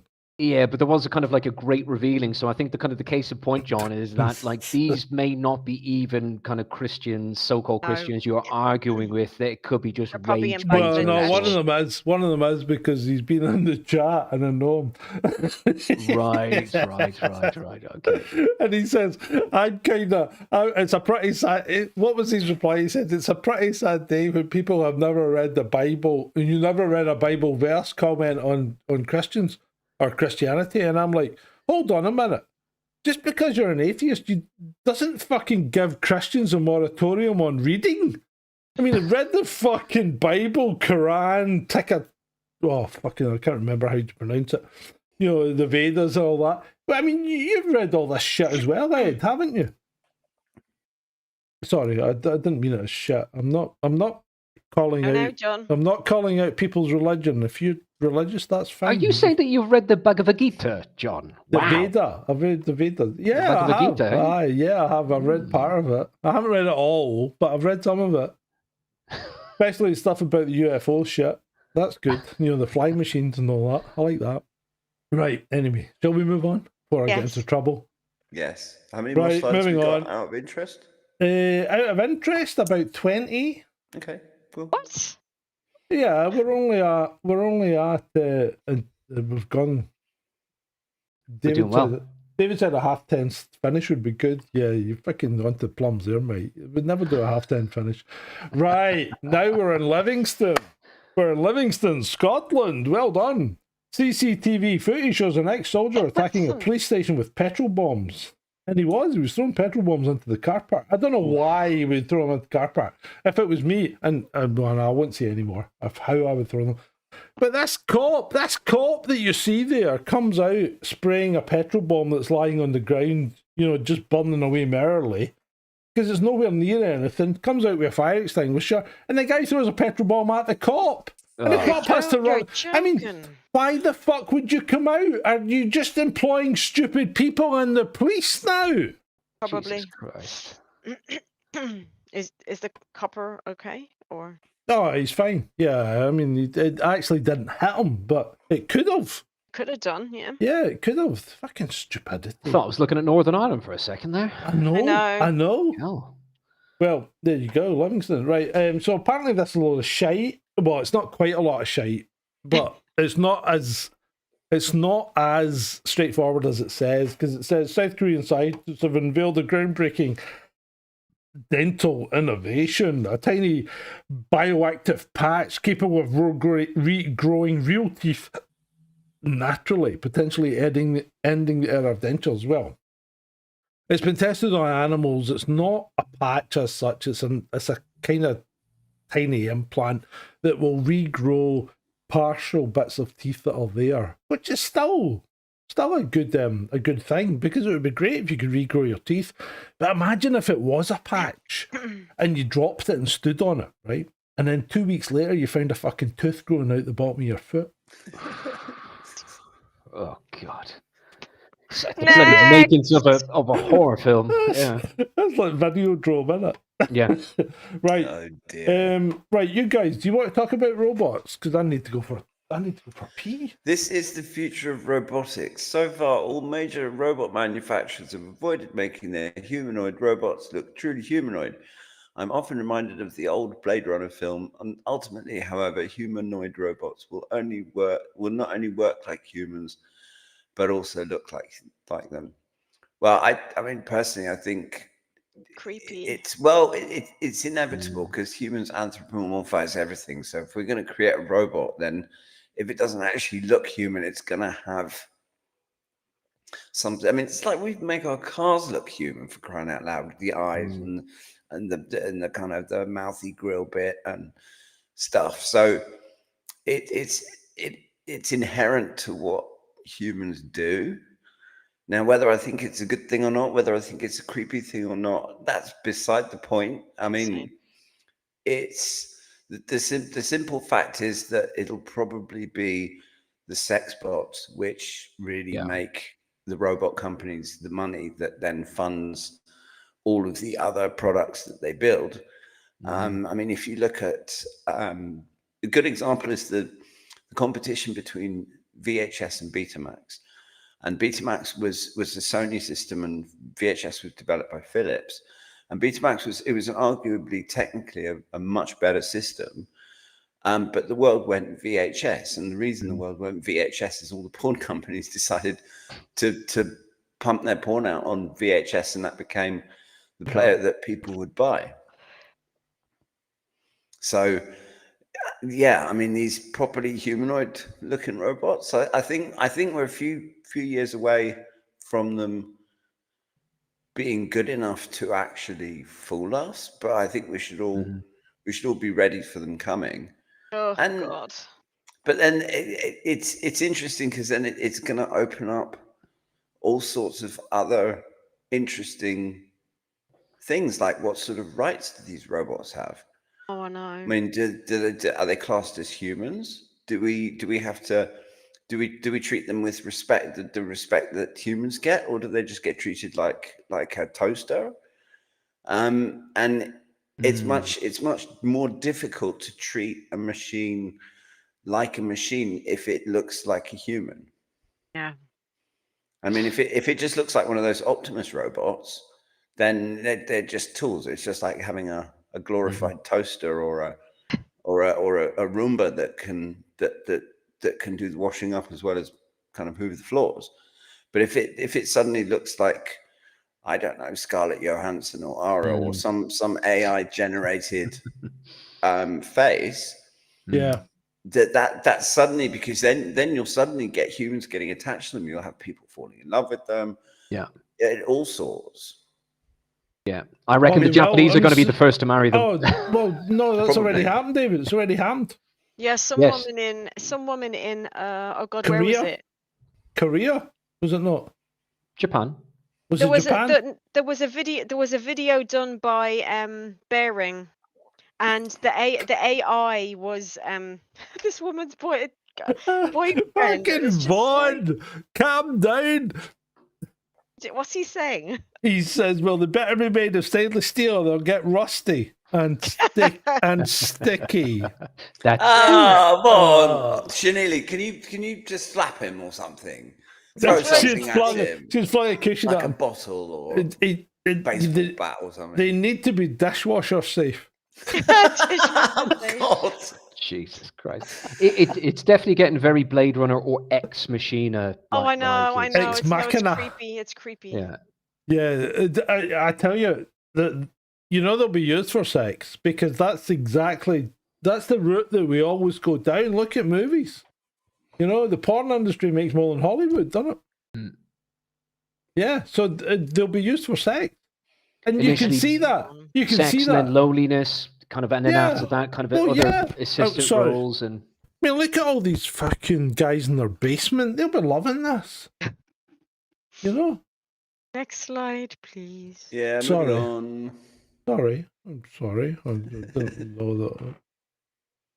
Right, received an email from another professional in the same time zone as me at 3:03 a.m. This will never not be strange to me. I think that's quite weird, isn't it? Why would you send email at 3 o'clock, or would you schedule email to be sent at 3 o'clock? Why would you schedule an email to be sent at 3 a.m.? Exactly. Just so that you can convince the recipient that you're some kind of nocturnal psychopath. Yes. Just so weird. What's wrong with these people? Yes. Well, ultimately, if you're awake at 3 a.m. and you're thinking about work to the extent that you're sending work emails, that's not good. You have serious problems, and you need to really go away and reevaluate your life. Need to chill out. Yeah. Oh, good grief. Vaughn needs to stay for the closing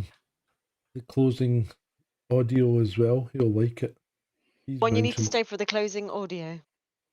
Professor, right, this is quite interesting to me, because Professor Maria Strem, a professor of nanotechnology at Uppsala University, where's that? Finland? Uppsala? Sweden. Is it? Yeah, I was just going to say it's Sweden. It's Uppsala. Right beside Finland, though, isn't it? It's right up there. Yeah, they're all next to each other up there. This is in the Arctic Circle, so she's probably got a lot of fucking time in her hands. She looks like Bjork. Do you remember Bjork? No, that's 11 out of Stranger Things. Yeah. Well, I don't know. I'm showing my age. Okay, Anyway. well, that's not her. Right. Okay. So a professor of nanotechnology at Uppsala University just proposed a theory that, if true, would be the modern would flip modern science on its head and hand the afterlife back to religion. She argues that consciousness isn't made up by the brain and at all, it's the fundamental Something. no Whatever it continues on with. a fundamental consciousness that is received. Holy fuck, Ed! Wow. Ed, can you explain to people how I've been banging on about this for fucking years? Well, yeah, but this is the idea that the human body is an antenna for consciousness, and that consciousness is a non-local phenomena that comes in from somewhere else. And there are theories that our DNA is actually the actual antenna of consciousness, and it's that connects it to the universal field. And I mean, this is science catching up with things that a lot of religions have been saying for a very long time. And rabbit holes. Yeah, no, we've been talking about this in rabbit holes for years, and it's absolutely fascinating. And there are a lot of there are a lot of reasons to think that actually consciousness is a non-local phenomenon, because we still don't understand it. We don't know where it comes from in the brain. Exactly. There's things like out-of-body experiences, reincarnation, all sorts of things which are well documented and just can't be explained. If the body is just some sort of biological machine and consciousness goes away when the brain shuts down, that doesn't explain a whole bunch of stuff that there's ample evidence to suggest either happens regularly or has happened in the past. Yeah. No, you're 100% right, mate. The whole field is it's an unknown. I think it's brilliant that there's serious scientists that are doing this kind of research. Yeah, and it's a lot of it's untestable until you actually get there, you know. Mm-hmm. But hey, we'll find out eventually. Oh yeah. Right, Steven Spielberg's 2026 UFO movie, this is next year's, on IMDb, has reverted to its title, Back to the Dish. Okay. Something's afoot. Nothing's afoot, people, because it was called Steven Spielberg Disclosure. It's reverted back to the dish because it doesn't want to be associated with the fucking abomination that Dan Farah has made that is called The Age of Disclosure, which has no evidence in it whatsoever. I was going to do a review on it, David, but I thought, no, I can't, because this is not a fucking movie. It's a Lou Elizondo fluff piece. And you know how I feel about Lou Elizondo. I was wondering if we were going to have an Elizondo ram from you this evening. Please don't. Well, I'm finished. I'm done. I'm just saying, Steven Spielberg has sensibly decided to distance himself from that abortion. Right. Half of workers are revenge quitting and walking out of their jobs without notice, and the majority are loyal long-time staff. No, I think grammatically that's incorrect. Yeah. I think you would say the majority were loyal long-time staff. And revenge quitting, isn't that just a new way of saying they got absolutely fecked off with their job and basically being asked to do more and more work for less and less money, and they've finally had enough and buggered off? There was a tweet today, and I was going to put it in, and I thought, no, I won't. But I'm going to talk about it now. Okay, so the tweet in essence was, I interviewed a guy for a job, and I said to him, "That's great. Can you start next Tuesday at 9:45 or something like that?"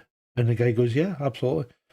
So he came next Tuesday. He came in at 9:30, so he was 15 minutes early. But I said, I walked up to him, shook his hand, and said, "Well, this isn't really going to work. You know, sorry, but you're not hired, in effect." And he goes, "And if he'd really been the man for me, he would have turned up on the Monday." And I'm like, get to fuck Exactly. He told him What to. kind of knob are you? Oh, You're he drunk told with him- power. He fucking told him to turn up on the feckin' Tuesday, you prick. Yeah, Just that go and feck yourself. that's just some of the things that happen on LinkedIn. Oh, God. The Facebook of business, eh? Do you remember the one where the Indian guy did the double shift, and the woman was, I'm not naming names, but the woman was like, he stood in at the last minute and pulled a double shift, so he worked a back shift and a night shift as a security guard, and I'm like, that's not a good thing. How can you think that's a good thing for your client? Because that guy's going to be absolutely knackered and not be able to make proper decisions. And a £25 million a year company can't fucking cover a shift. You could have a family to go back to as well. Like, it's depriving him of his family time and rest and lots of things. And this is the way that we do things at insert company name here. And I'm like, no, that's fucking wrong. And everybody's crawling up our arse, and I'm like, these people are fucking retarded. That's not how the real world works. Nobody pulls a double shift. It's different if you're a cop and you're sitting in a fucking ditch and nobody there to relieve you, and the sergeant comes up and gives you a Mars bar and says, we'll be back in a couple of hours.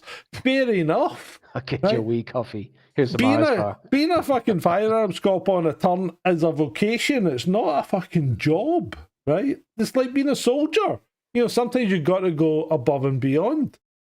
But if you're a security guard getting a paid wage to cover an area, you don't pull a double shift. Apart from that, health and safety would have a fucking field day with that company. And well, in fact, health and safety have had a fucking field day with that company because they've got 25 outstanding. Yeah, it's a facilities management company. What was it? What would I say? Shalini. Yeah, and they've got 25 outstanding fucking breaches of the regulations by health and safety. Well, that's no good then. No, it's not, is it? Right, let's move on. Move on. Covering up the camera could damage your laptop, Apple. No, it couldn't. But for goodness sake. That's what rubbish is this? It's come up again. It's an old one, but it makes the rounds. So Apple did say this. They said that covering up your camera could damage your laptop, but their point is that their tolerances are so fine on their fucking closures that putting something over your laptop and then closing the lid could technically break the screen. But no, it can't.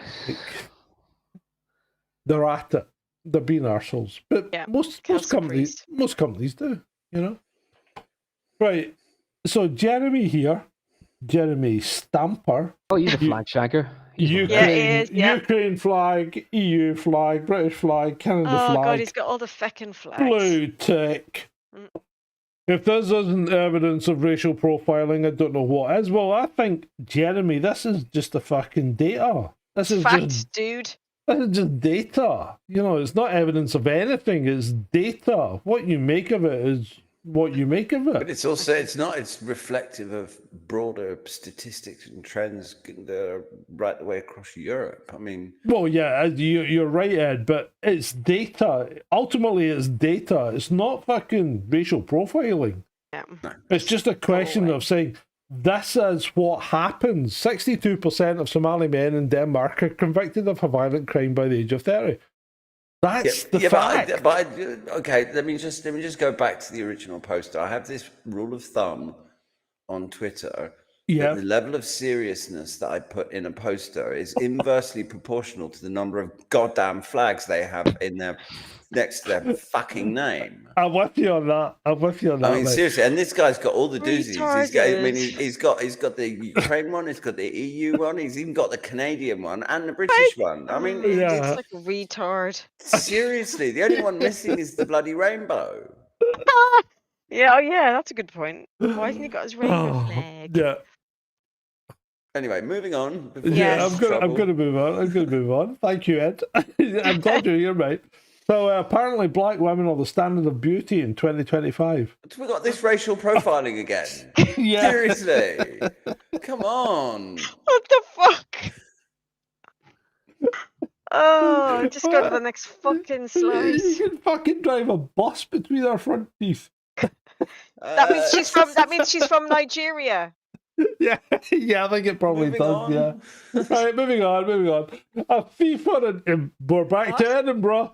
A thief on an e-bike has been caught stealing an 8-foot, £900 in cost, not weight, Christmas nutcracker statue from an Edinburgh cocktail bar. You see the fucking nutcracker, right? He put it across his thighs and tried to cycle off on his e-bike. Oh, what He a was numpty. What the fully hell? hooded and masked. What's wrong with people? I don't know. What's going on up in Scotland, mate? No, There's that's something in the water, I tell you. Well, What I've can heard I of the just Grinch say? stealing Christmas, but this takes the biscuit. Could I just say I don't think the guy is technically Scottish. No, probably not. Moving on. Yes, quick. Right. So this woman shows us she used a glue gun to make these strips of glue on this plastic plate and then hung them on her Christmas tree. And this guy goes, "Ma'am, that's a jizz tree." It doesn't look like it. Oh, it's got to be one of the most gross Christmas trees I've ever seen. You could only make it worse if you fucking wheeled in your elderly grandpa and made him sneeze on it. Oh, Jesus. Oh, God. Oh, good grief. Oh, Next we've slide. covered that with Johnny John. We've covered that one. We've been there. Are these right. I'm assuming these are the funnies, are they? Yeah, they are, but this is Ed's. Ed's, Oh, this is over a to good you, one. mate. This is one. I didn't know about this one, despite having lived in Southern Africa. I'm going for a second bottle. But Fuck in it. 1920, a farmer in Namibia was ploughing back. his field when his plough suddenly hit something with a loud clang. He Oh, no. started digging and froze in shock. Just beneath a thin layer of soil lay a colossal slab of metal the size of a small house. Ooh. That's how the Hober meteorite was discovered. Still the largest intact meteorite ever found on Earth. This beast weighs in at around 60 tons, almost pure iron laced with nickel, and looks like a massive flat plate, roughly 9 by 9 feet across. The wildest part, there's no crater, not even a dent. Scientists believe that about 80,000 years ago, this cosmic brick skimmed into the atmosphere at an incredibly slow angle, basically ricocheting off the air like a stone skipping across water. It slowed down so much that it didn't explode or dig in. It just gently flopped onto the ground and stayed put, as if someone had carefully parked it there. And it still is, exactly where it landed. Right Wow. now, on a farm in Grootfontein, Namibia, you can walk up, touch it, and run your hand across cold metal that traveled millions of miles through space, only to quietly retire in the African bush. The biggest visitor from the cosmos who decided, no apocalypse today. I'm just going to chill here. That's so cool. It's actually, yeah, when you think about the kind of It's huge. difference that an asteroid, the kind of different trajectory that it would have to come in to actually get to the planet without causing a worldwide cataclysm. I cannot get to the point where it's going slow enough not to cause a fucking mass carnage when it lands, though. Yeah, but the thing is that the evidence surrounding it suggests that it didn't. No, hey, I'm not questioning you. I'm finding it hard to compute it. I agree. And it's square. Why is it square? Well, these are all good questions. You think maybe it's like... And I mean, this whole could it skipping be- across the atmosphere, it's only a theory. It's people trying to explain how Could this it- thing didn't cause a massive crater. Could it be a leftover, pile of slag from a previous civilization? Maybe. I don't know. I don't know. John, I mean, you know me. I'm more than happy to Yeah, we're- accept that as a rational explanation for we're something. going down rabbit holes. Right, okay, let's move on. But yeah, it's certainly That is big and interesting. I'd love to go and see that. That would be interesting. Right, the only reason This for... chick. Yeah, well, this is a chick who has a tick Okay, check with a tick. I thought you said something else then. No, check with a tick. Oh, a tick, right. tick. Okay. The only reason for Tourette's to persist in her gene pool is because the sex must be fucking wild. Having watched the video, I do have to agree with the OP. Yeah, it could be a fake. Yeah. Or all the sex is wild. The other thing I said is washing would be really cheap as well, because you could put her in the bath and just throw the washing in. God. Quick, go to the next slide before we get into trouble. Yeah, please. And a man in South Florida breaks down in tears because people were eating bacon while he was praying. God. Oh, no, I want a bacon sandwich now. Was it Ed Miliband? Yeah. After the prayer ended, we looked up to see them taunting us in our faces with bacon. You know what, people? I love bacon sandwiches. I've got to the stage that maybe we should develop traveling bacon.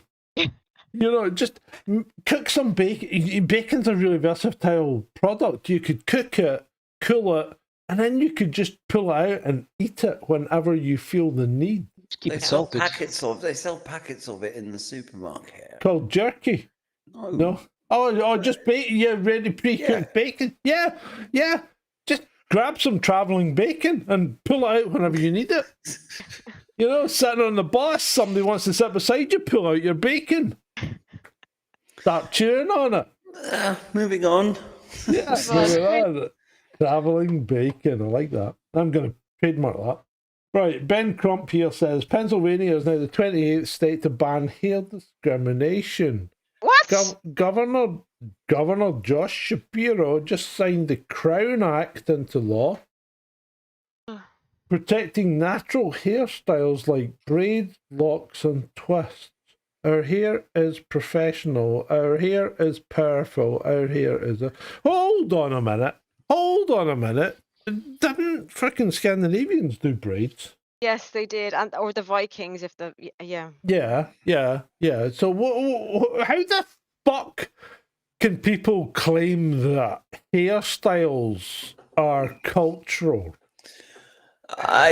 This is just a symptom of the utter ridiculousness of modern society, completely focused on total irrelevancies, whilst the important things just get ignored. Yeah, I mean, this is one of the reasons why the Western world is in the utter state that it's in. It's because of nonsense like this.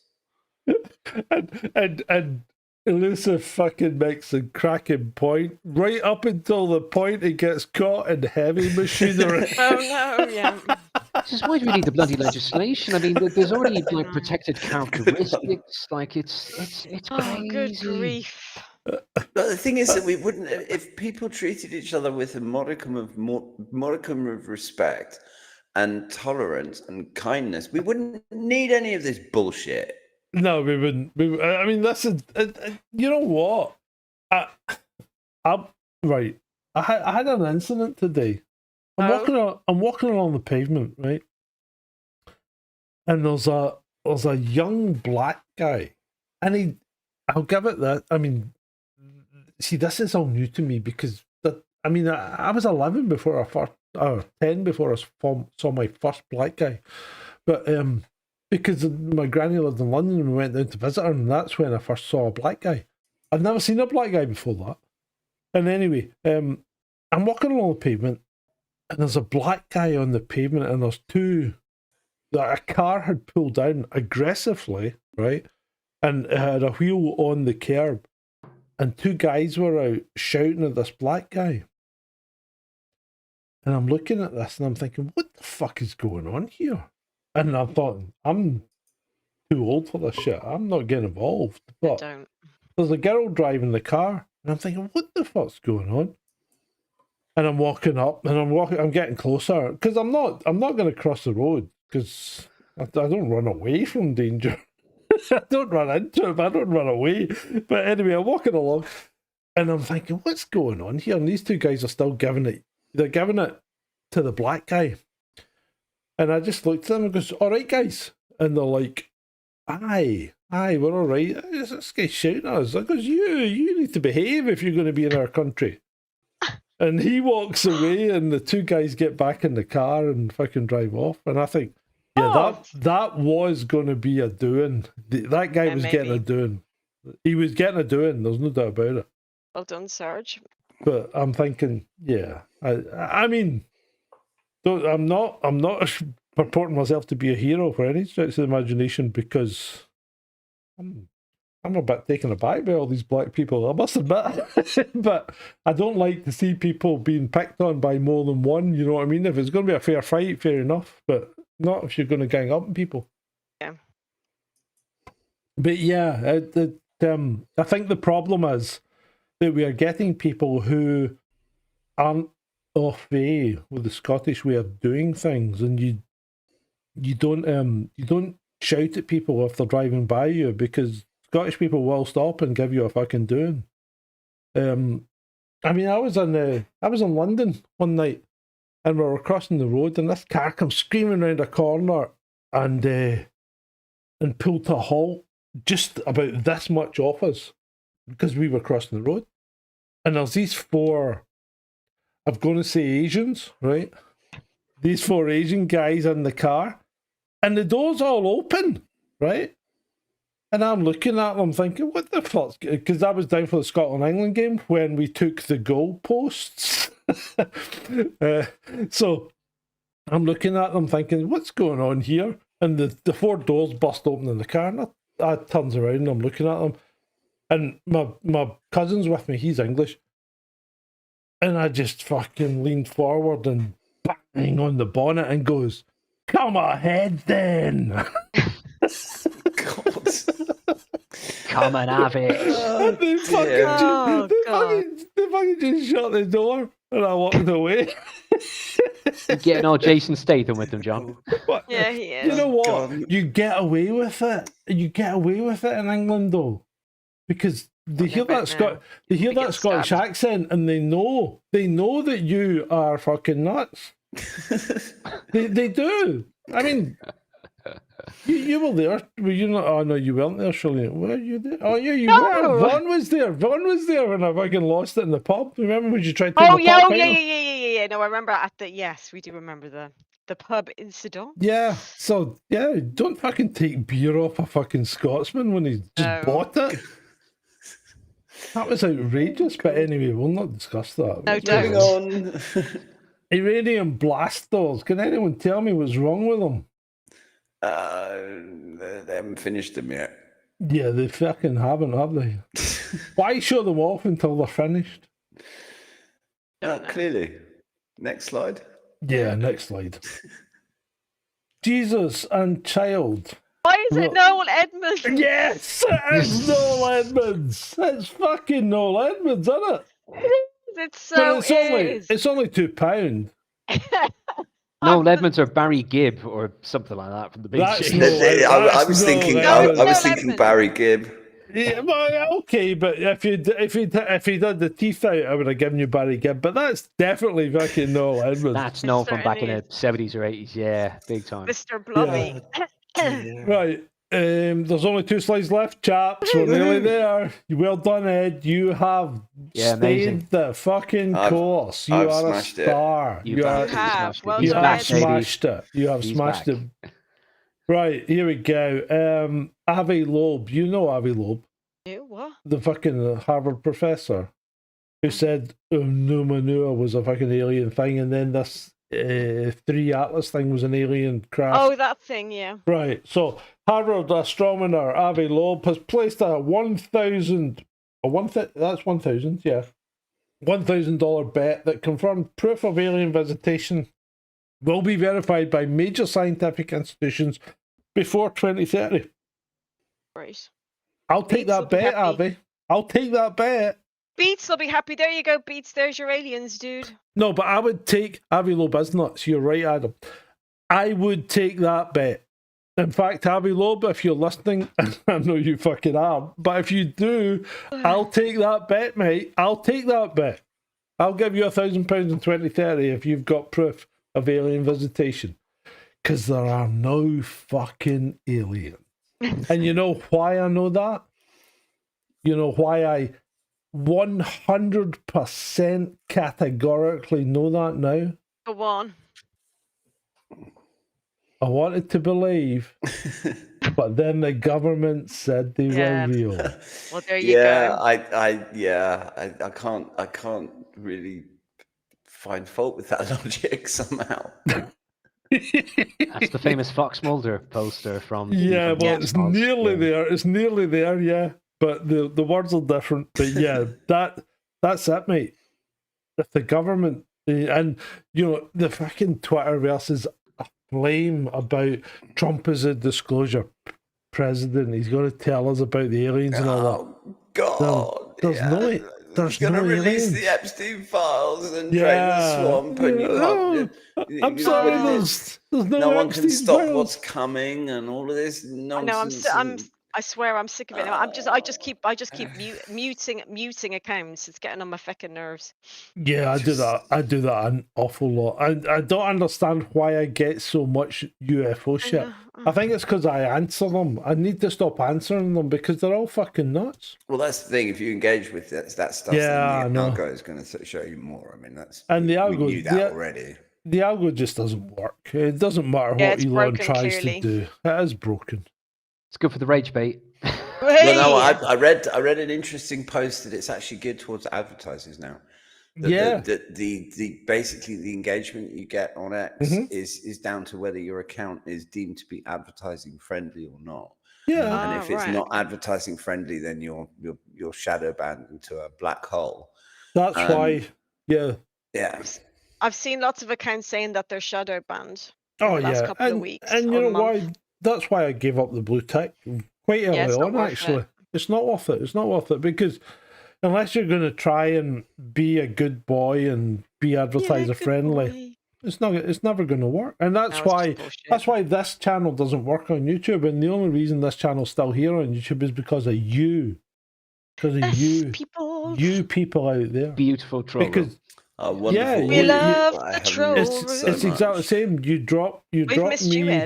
I make more money from your donations, which isn't a lot, but I make more from your donations than I would ever make from YouTube. Because this isn't an advertiser-friendly channel because it tells the truth, and that's the problem. That's true.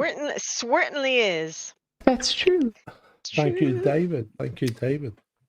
So there we go. There we go. That's a Billy Meyer photograph. Yeah, it might well be. I don't know. I mean, you know what? I've got to the point now that I'm pretty much. I'd started that Cult of UFO channel because I was, and Ed will testify to this. I was quite fired up about this because you saw my map and everything. I had all this stuff laid out for the Cult of UFO, Ed. And you know what? It's all of the shite. I'm sorry. I've just come to the conclusion it is all a load of shite, and I can't do that. I can't do it to myself, and I can't do it to you. I can't fucking pretend that stuff is real when it's not. I need evidence. Show me the evidence. Yeah, that's just me. I need the evidence. I need it to be proven to me, and that's why I have a problem with God, because there's no evidence. That's the problem. When it comes to... that creates a very interesting philosophical debate. Yeah, but about whether you actually need to have evidence or something. Hold on. It's really bloody late and I need to go to bed. So hold on a minute there, discussion right now. We're not going down. We're not going down whether God exists or not. No. What I'm saying is there's no evidence of a God, right? But there's evidence, consciousness, and there's no proof of where it comes from. That then leaves an area to be explored, and that's fine. Such as a potential super consciousness. Yeah, you can have an area to be explored. I have no problem with that, as long as you don't try and tie it down to a fucking supernatural being, or as Ben calls it, a sky fairy. And fair enough, like Xenu. Exactly. Don't tie it down to one thing when you don't have proof. But that doesn't mean there isn't something there. So I'm not discounting an eternal consciousness, but I'm just saying it's not in the form that maybe we're being told it is by religion. Indeed. Well, no, And that's just me. That's just me. I fundamentally I'd agree with that. I mean, one could argue that if consciousness does come from somewhere else, that maybe that somewhere else could be defined as God. It's also about what you define as God and how you actually define that and how you think of it. Because I mean that's completely individual as well. But it's really late, and I'm we need to go. Let's leave it there. Yeah, and you know what, people, if you're here and you're still sticking around, listen to the outro. Ed, thank you for coming along tonight. Yeah, it was lovely having you back. It's so good to see you. I will try and come back more frequently. It's been a pleasure. Keep yourself well, yeah? I'm going to. And you've been a fantastic addition again. It's been fun. I really enjoyed it. To All In. David, thank you for coming along. I love you. Shalini, I love you too. You're God. You're and gorgeous. It's been fun with David and Shalini as well. I've enjoyed that. You're gorgeous. First gig with Ed. I think this 4-way thing, and I don't mean that in a sexual sense, but I think this 4-way thing is fantastic because there's no awkward pauses because somebody's always got something to say. Yeah, no, it's a nice format. Yeah, I like it, and we're not talking over each other. I think it's fantastic, and the troll room has been fantastic tonight. The troll room's been on fire. Oh, the audience is wonderful. The audience is wonderful. Oh, yeah. Consistent. Come back. Yeah. And it's the only reason I keep doing this. I'll be honest, because I'm not monetizing this. There's no adverts on this. You should be getting this advert free. If you're getting adverts, then YouTube are playing fucking funny buggers because I don't turn adverts on.